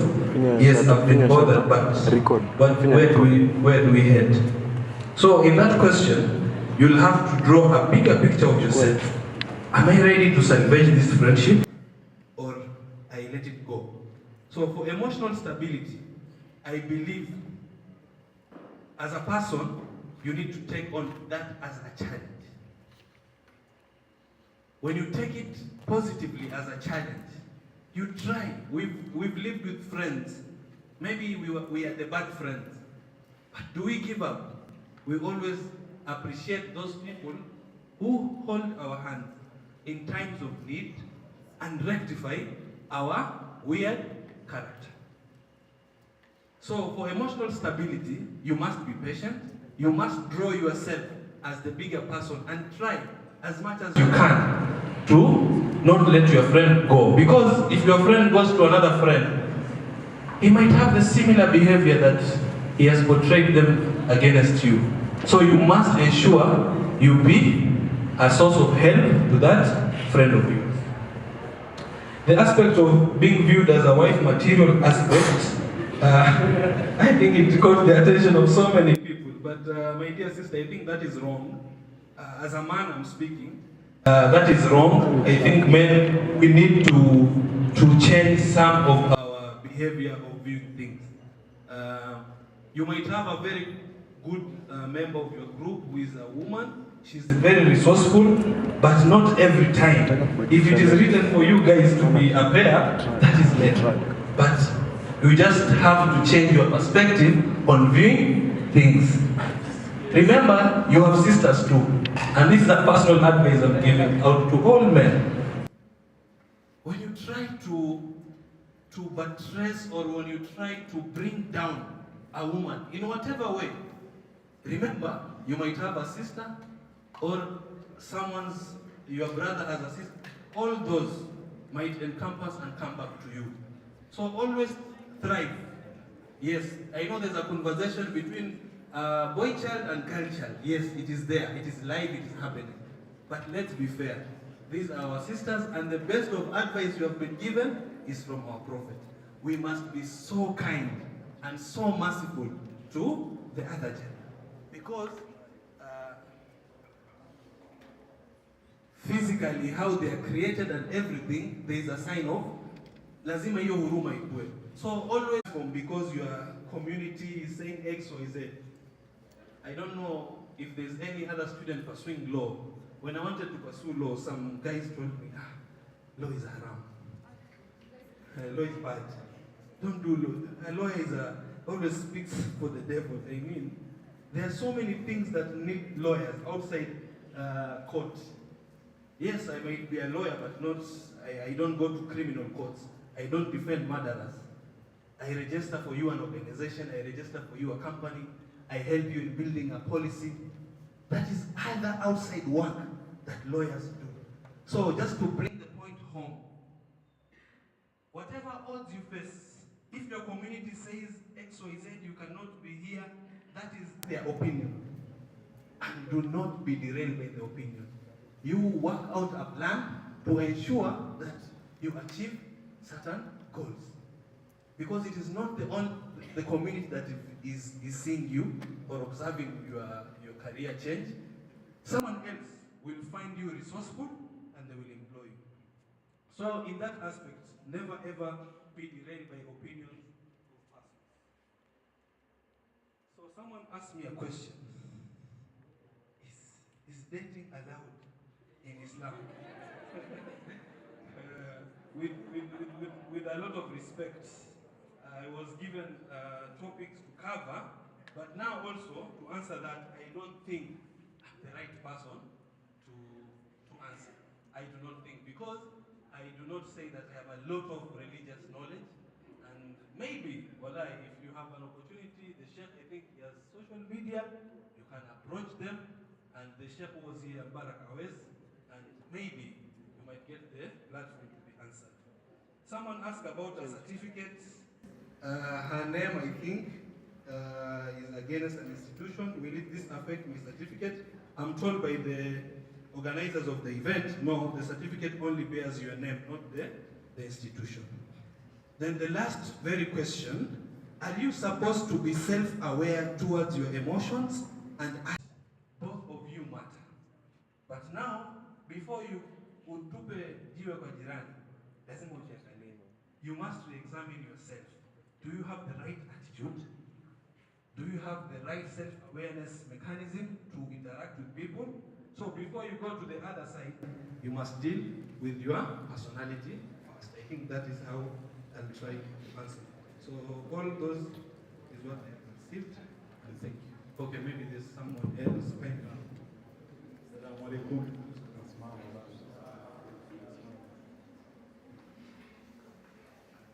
Starting from Jacob. Self-discipline out of the personal skills, and if it is, how do you get self-motivation if you're in a place where the people are disciplined, or you have mentioned discipline?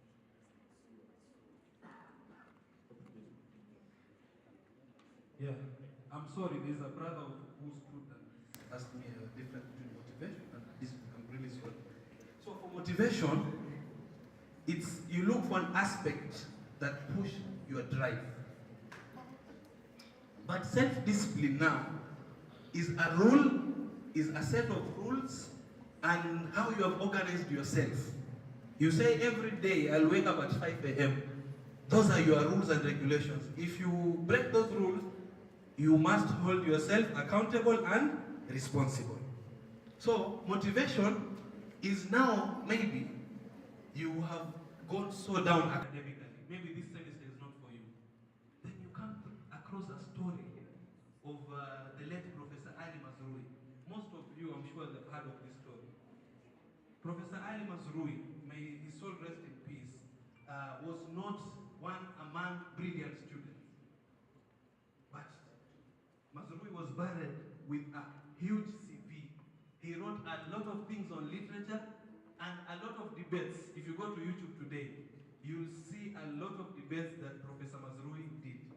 So that can be a driving motivation for you to achieve that. For those who are pursuing medicine, I read a book by Ben Carson, The Gifted Hands, when I was in high school. I never knew that is Ben Carson is one of the most brilliant of cardiologists, I think. Yeah, neurosurgeon, thank you. So, but look at his how he grew up. He had a lot of issues with his own personality. He wrote in his book how he's always in fights, maranini, but academically he was not also doing very well. But now that can be a driving motivation for you. So to answer both questions, motivation is now where you source what will drive you to your goal. But for self-discipline, these are rules, these are standards that you have set. That whenever I'm in an argument, I'll be the first person to approach mwenye amenikosea.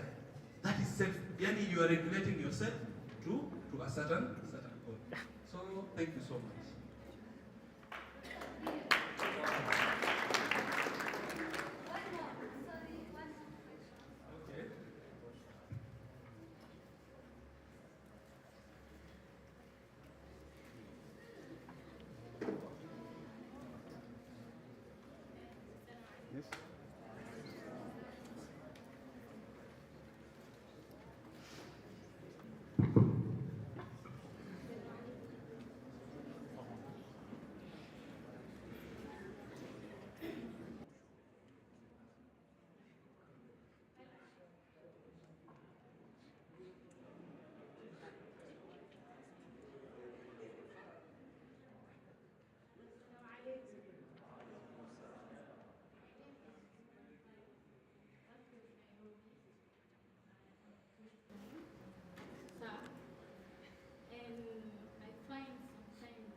For me, sometimes to motivate myself, I find it difficult. Some of my friends, they really say that somehow I'm a therapist, and then I'm a leader at the university. So people count on me, but sometimes I don't know. It just happens. So my question was, how can I myself? Yeah. Thank you. So that was a good last question. You know, sometimes the world is very funny in one way or the other. You try to help others, you don't receive the same help.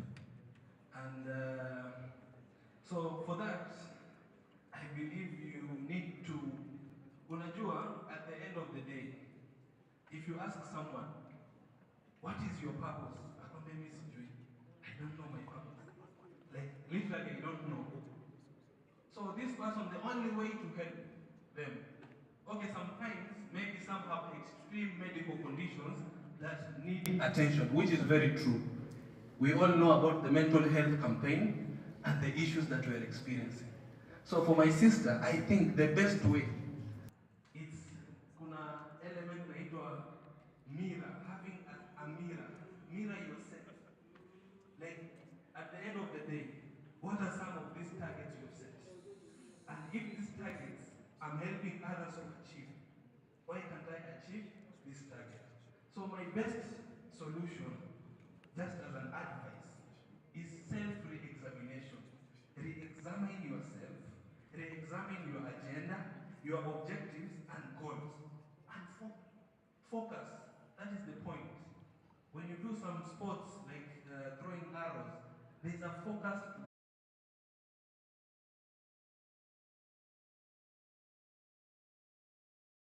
to have a conversation with myself. It's allowed.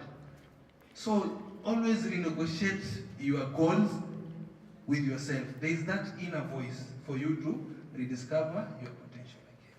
So I think that is what I can say. So thank you so much and have a blessed evening.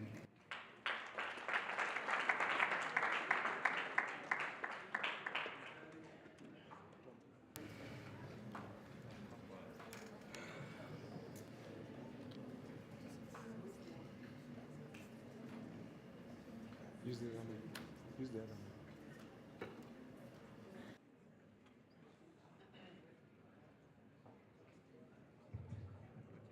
Assalamu alaikum once again.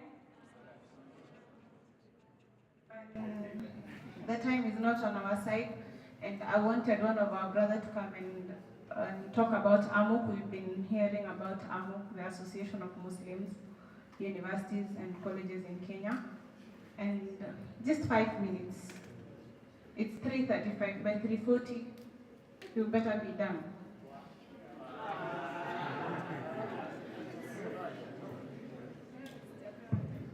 Assalamu alaikum warahmatullahi wabarakatuh. Naam, natumai kila mtu mzima umekula vizuri, umeshiba na you benefit a lot from this session. Sio? So I am a representative of AMUK, and AMUK in full ni Association of Muslim Universities and Colleges in Kenya. Here, I think most of you are aware about AMUK. Who knows AMUK? Rada? Who knows AMUK? Amujui? I am here to enlighten you more about AMUK. So listen carefully. So briefly about AMUK. It's an association of Muslims in all universities and all colleges in Kenya. Self-explanatory. So briefly, hii AMUK ilikuja vipi? So our founding members walikaa chini wakafikiria like kuna associations za Muslim in each university. Ukija kwa KU kuna MAKU, ukija kwa UN kuna MSAUN, ukija JKUAT kuna JKUMSA na all universities. How can we bring this all together tukaunite, tukaona kama central government moja kule, a central body, you get? Yani tukaunite all universities, tukaona umbrella body, yeah. How can we unite them? So these brothers wakaona there's a need for this association. So this is the association. So what is AMUK? So AMUK is an association of Muslim Kenya. We've managed to establish ourselves. We've registered ourselves under the government of Kenya from May 2022, and we are planning to have our grand launch, inshallah, late January. Yes, the grand launch of the AMUK. Now, sasa hii AMUK itatusaidia vipi?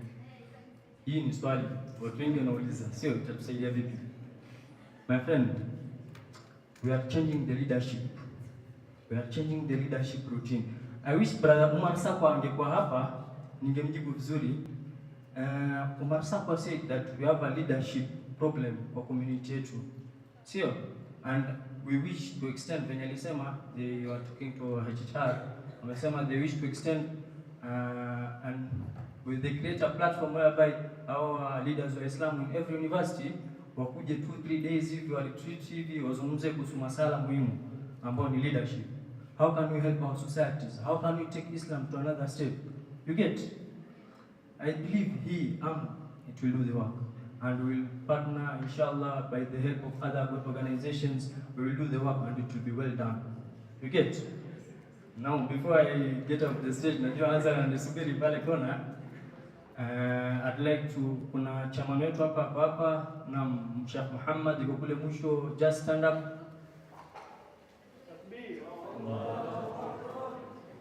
Na tuko na Mahfoud pia hapo hapa, an official, and the rest wako hapa. So kama hujui kuhusu AMU na unajua institution yako iko hapa, make sure ukitoka hapa umeenda kwa sisi. So contact details zetu pale. We have the chairperson number iko pale. We have the vice chair na secretary general. So chukueni ile number, perhaps you can communicate more on that. Na afwan, shukran. Yes, before I go, this is such a lovely event. Now wallahi, I'm so happy to be here. I acknowledge the fact that umeleta all students from all universities umeunganisha hapa. Wallahi, it's such a beautiful event and we thank you for that. Shukran. Yes, someone is asking what is my name. My name is Muhammad Kalimdin Rajabali. I am the General Secretary of AMU as well as the General Secretary of Muslim Student Association of the University of Nairobi. Shukran. MashaAllah, for the first time you kept time. Okay? It's 3:40. Anyway, I'm going to call names, 6 names. I told you earlier that we're going to have a short video or an interview. So you're going to the media. We continue with the group discussions, inshallah. Halima Suleiman, Sumaya Yusuf, Sarah Mwangi, and the boys' side, Muhammad Kalimdin, Khalil Faisal, and Ishmael Kibaba. Those 6. You meet the media behind. Yeah, Kina Faraj. Okay. The groups, we want to have 2 questions, but then 3 groups. 3 groups, sorry. Because group A can have a different perspective and group B and group C, of course, yes. So we are going to have boys and girls. I don't know exactly how many members we are, but each group is gonna have one, and then, yeah, one presenter. So 3. Please, as soon as possible. And then I'm giving you time, only 10 minutes to come up with the answers. I'm going to give you the questions. The questions are going to be on entrepreneurship and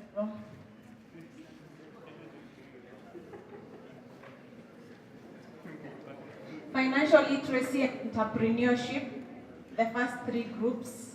Please write them down. The other one is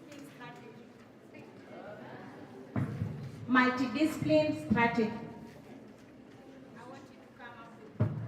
I want you to come up with points. Only 10 minutes.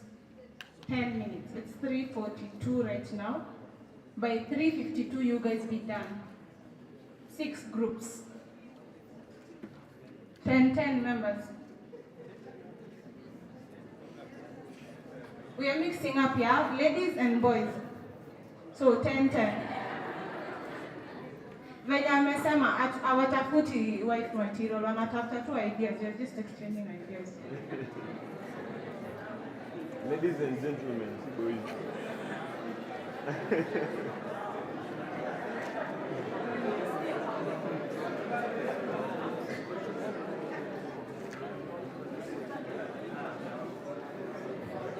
Mkumbuke time inaenda 3:52, you get ready. So 15 girls, 15 boys. Just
Amboni.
Idris, paliweka session.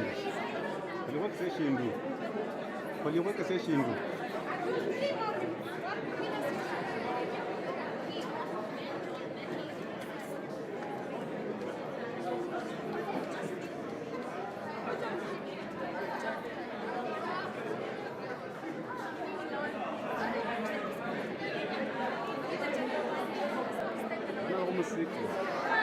Mwana alikuwa musiko.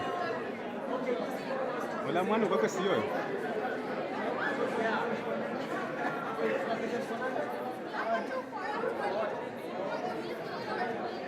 Time is up, please. It's time to listen to other people's presentation.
us 6 kindly wave to the crowd. Group 6 members, wave to the crowd.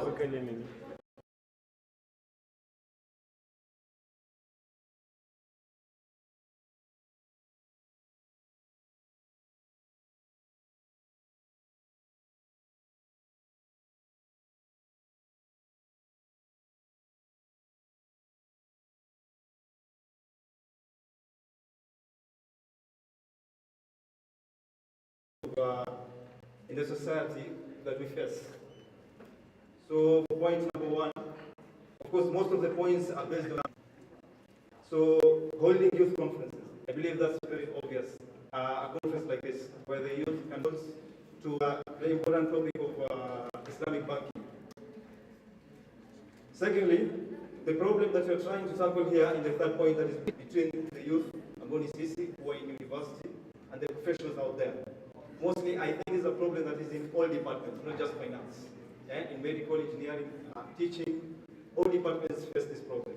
So there's a huge disconnect between us who are learning right now and the professionals who are currently in the field. And the universities do not teach us enough. Wanafundisha like probably 20% youth, including that the children are usually at the most malleable stage. Tukikuwa kubwa, it's usually very difficult to change our habits. So as we include the children, so teaching the youth about the value of money, I think that comes down to the point of children as parents, in a part of condition, the value of money. And social educational content, especially on finance. Not allowed to plan. That was said in our conference. 4 minutes, tunataka tuharakishe tuwape certificates and then we go pray to group 2. 4 minutes.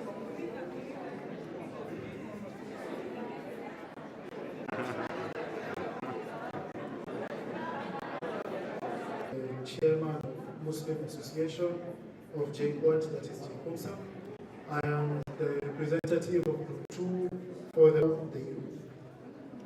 On finance, whenever tackling any problem, we first have to know what it entails. So what is resource management? In a nutshell, resource management is the practice of planning, scheduling, and allocating people. Literacy is the ability to understand and effectively use various methods. In a layman's language, we have got, when tackling financial literacy, first. And is the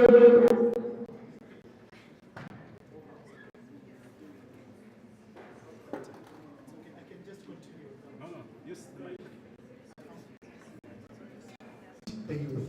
Such opportunities include forums as this, which we have today. For instance, I am teach the youth.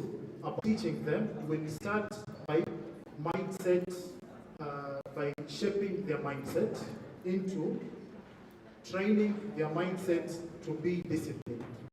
So by training them to be disciplined, we can have activities where personal discipline, self-discipline. Discipline is a very critical part of financial management, practical part. So now they know the importance of financial literacy. They know the consequences if they do not manage their finances well and their resources well. The next thing is giving them the actual resources. So the next test them, how effectively are they going to handle their funds. So we can start by having associations which give the youth funds and they can test their ability to control the funds, or we can also include the youth in leadership in certain organizations. They will also learn how to control their funds. The final point is marriage. For marriage, you thank you.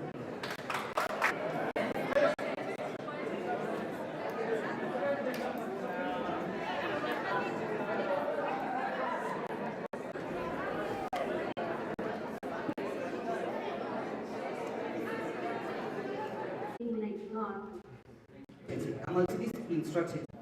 It incorporates multiple disciplines, including data science, deep learning, programming, and artificial intelligence.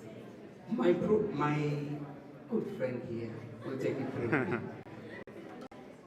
Okay, Assalamu alaikum. I'm Hhrd from Kenyatta University. So the disciplines are like politics, sociology, anthropology, engineering, medicine, and also language. So, by for them to gather very many people in their gatherings, in their political rallies, they use music.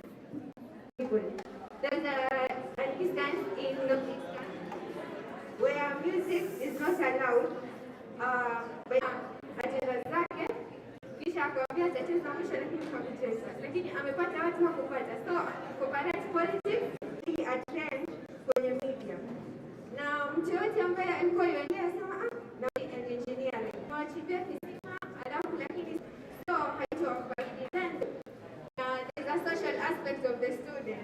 How can I incorporate sociology by that we've seen that in Maslow hierarchy of needs?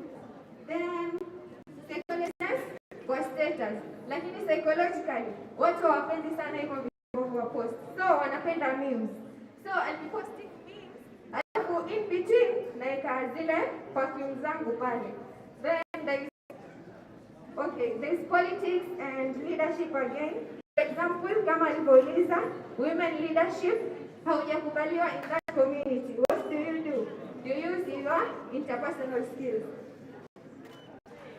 We have learned that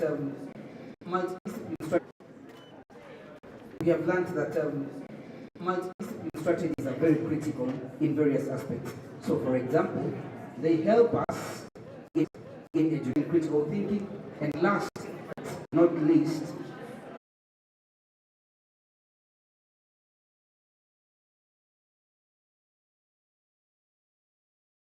rest or financially, it's like yeye mwenye personal jisimamie like in paying the business.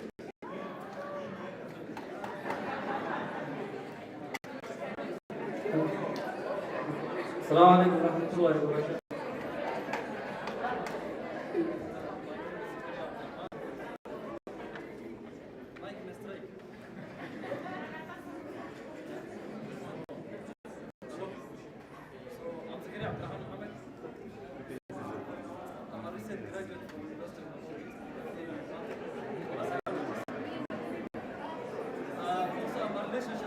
Because you have a problem with the dating. One of the biggest problems is mismanagement of money. The man starts everybody wants we take something, another problem called balance, in which our initial salary will have taken a financial mismanagement. There is a solution to it. The easiest solution is you start accounting everything you spend. You start recording, and the very easy. The first part of recording, you take a pen and a book for every expenditure.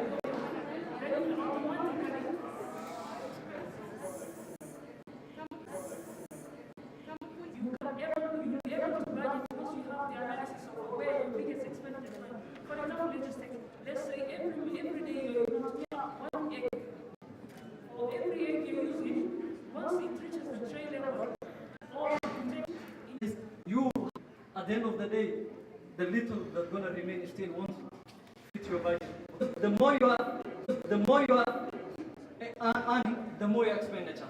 So the ideology first is have plan first to invest. What remains?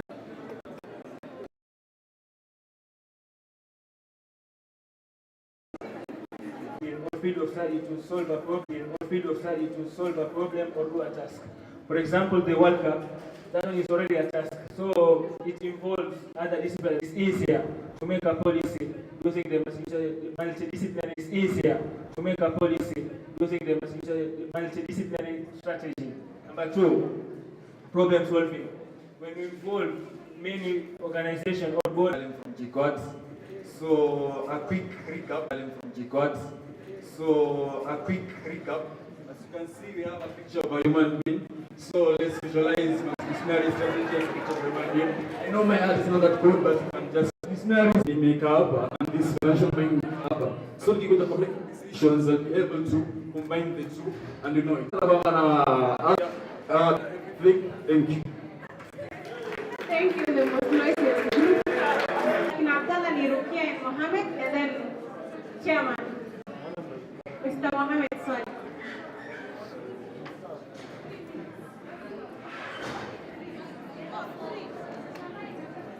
Assalamu alaikum wa rahmatullahi wa barakatuh. Food and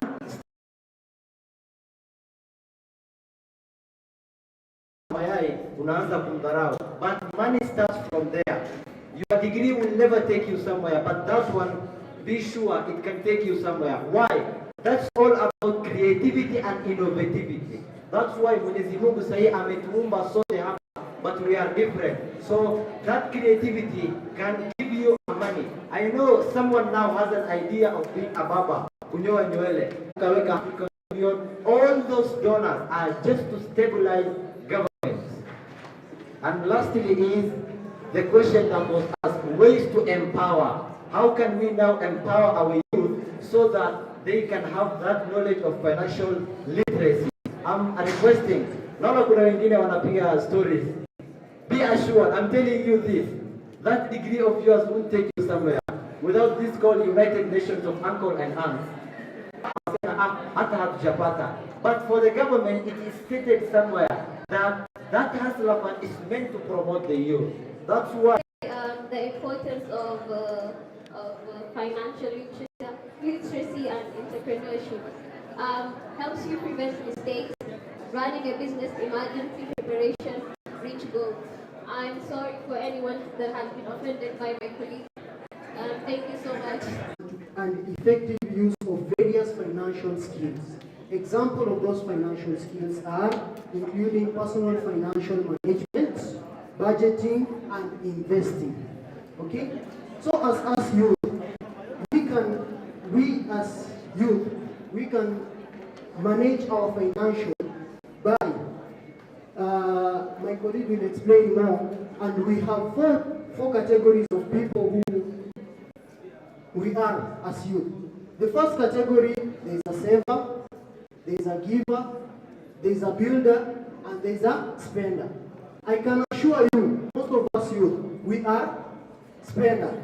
Okay? We are spender. So, to encourage us to know about financial literacy, So first of all, you need has a desire to purchase a jacket. So that will be a short-term goal. Affirm that he wants to do it, and then after that, let him use that as his goal. After setting it as a goal, use the cost of that jacket as a budgeting structure.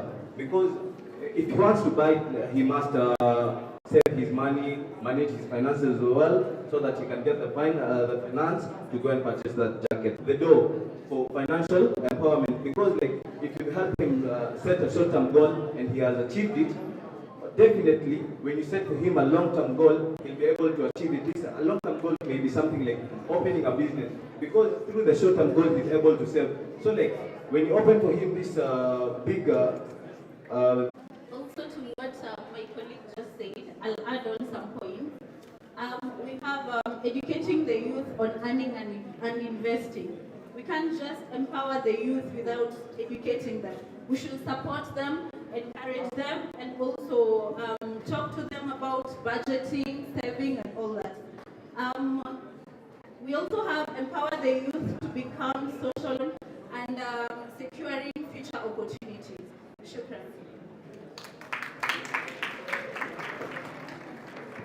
This is the last group. Assalamu alaikum. My name is Hhrd, a student pursuing education science from Montclair University. Yes, I'm Demba, Catholic University, pursuing actual science.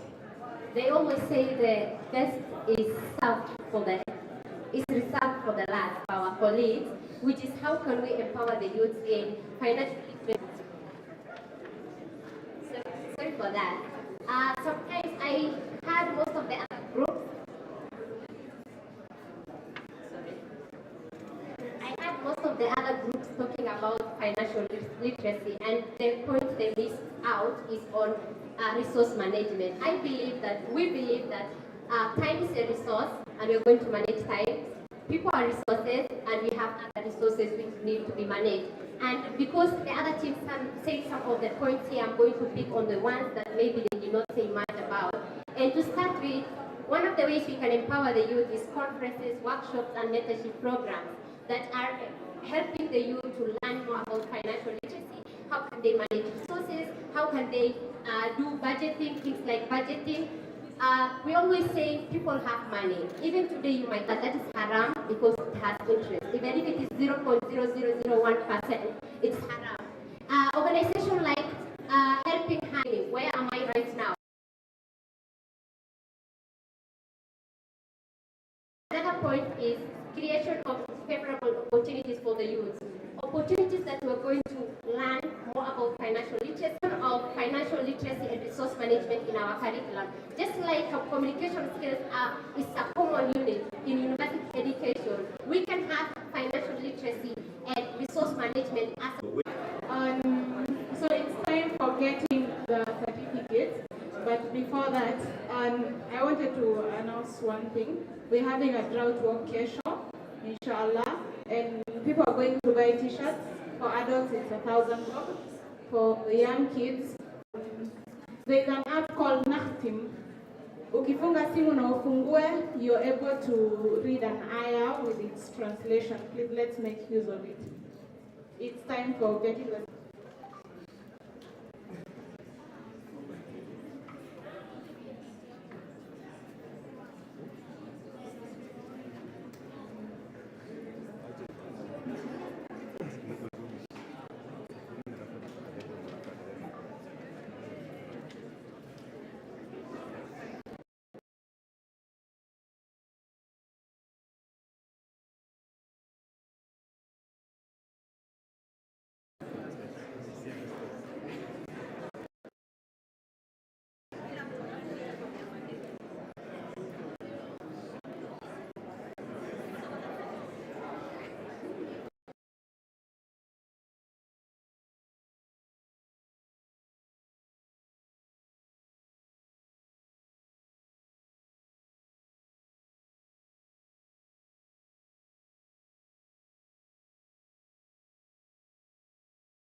Zabibu Leila Mohammed, where are you?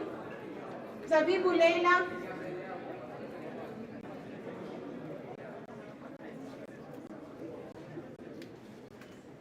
Ashley Achieng.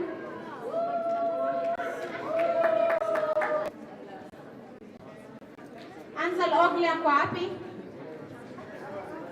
Amukoye Yasin. Amina Ismail Shemaka. Yasin, Amina Ismail, and Ansel Ogli. Amukoye Yasin ako wapi?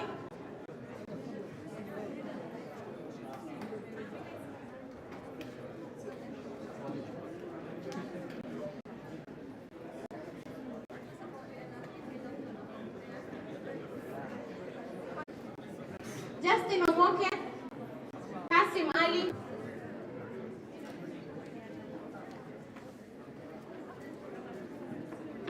Khadija Adan Mohammed, Khadija Aidarus, Khadija Abdul Nasir, Khadija Abdullah Yuko, Khadija Mahmoud Aidarus,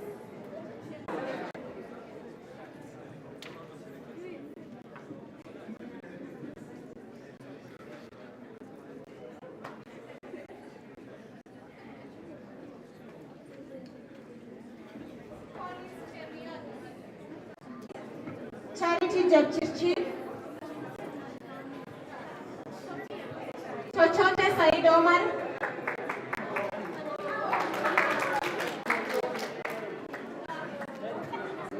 Duncan Maganga Moita,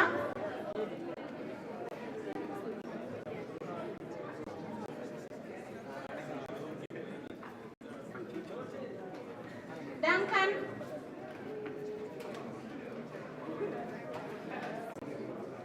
Dave Guad Abdullah, Emmanuel Ogalo.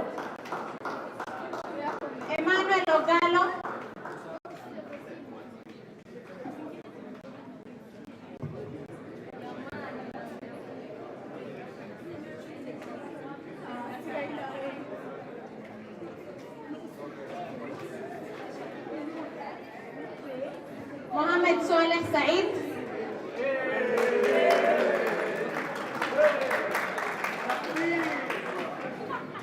Mohamed Ali M. Mohamed Ali M. Mohamed Yusuf. Mohamed Yusuf. Nasuja Lucy. Nasuja Lucy. Nasuja Lucy. Najma Alan. Newton Juma Olonde.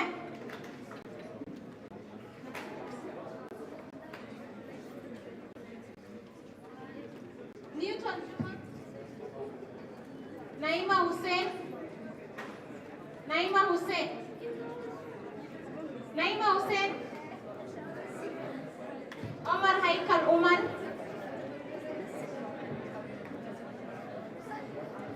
Omar Haikal. Omar Mohammed. Omar Mohammed. Omondi Odhiambo Franklin.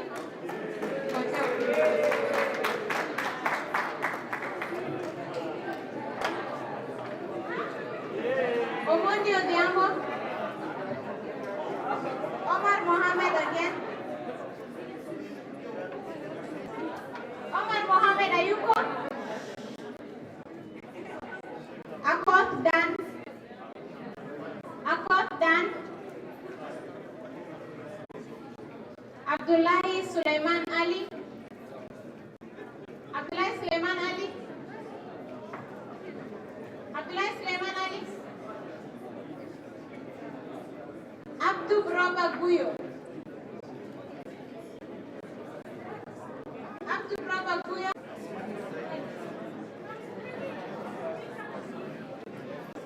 Bwana Heri Jamila Mohamed. Jamila Mohamed. Koech Robin. Koech Robin. Koech. Bwana Blackman. Mukhtar Edi.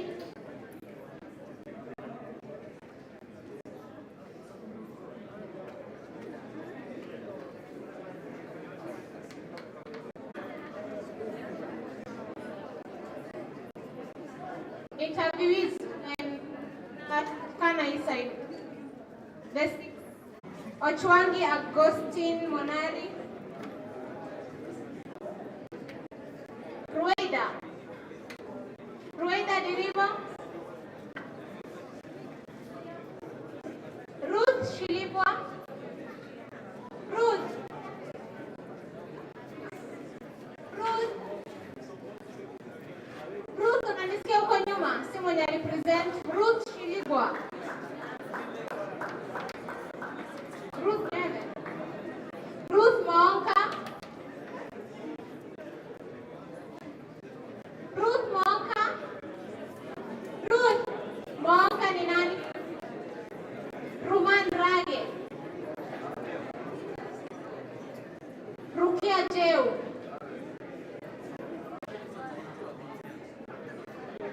Faida Mohamed. Riziki Mohamed. Riziki Mohamed.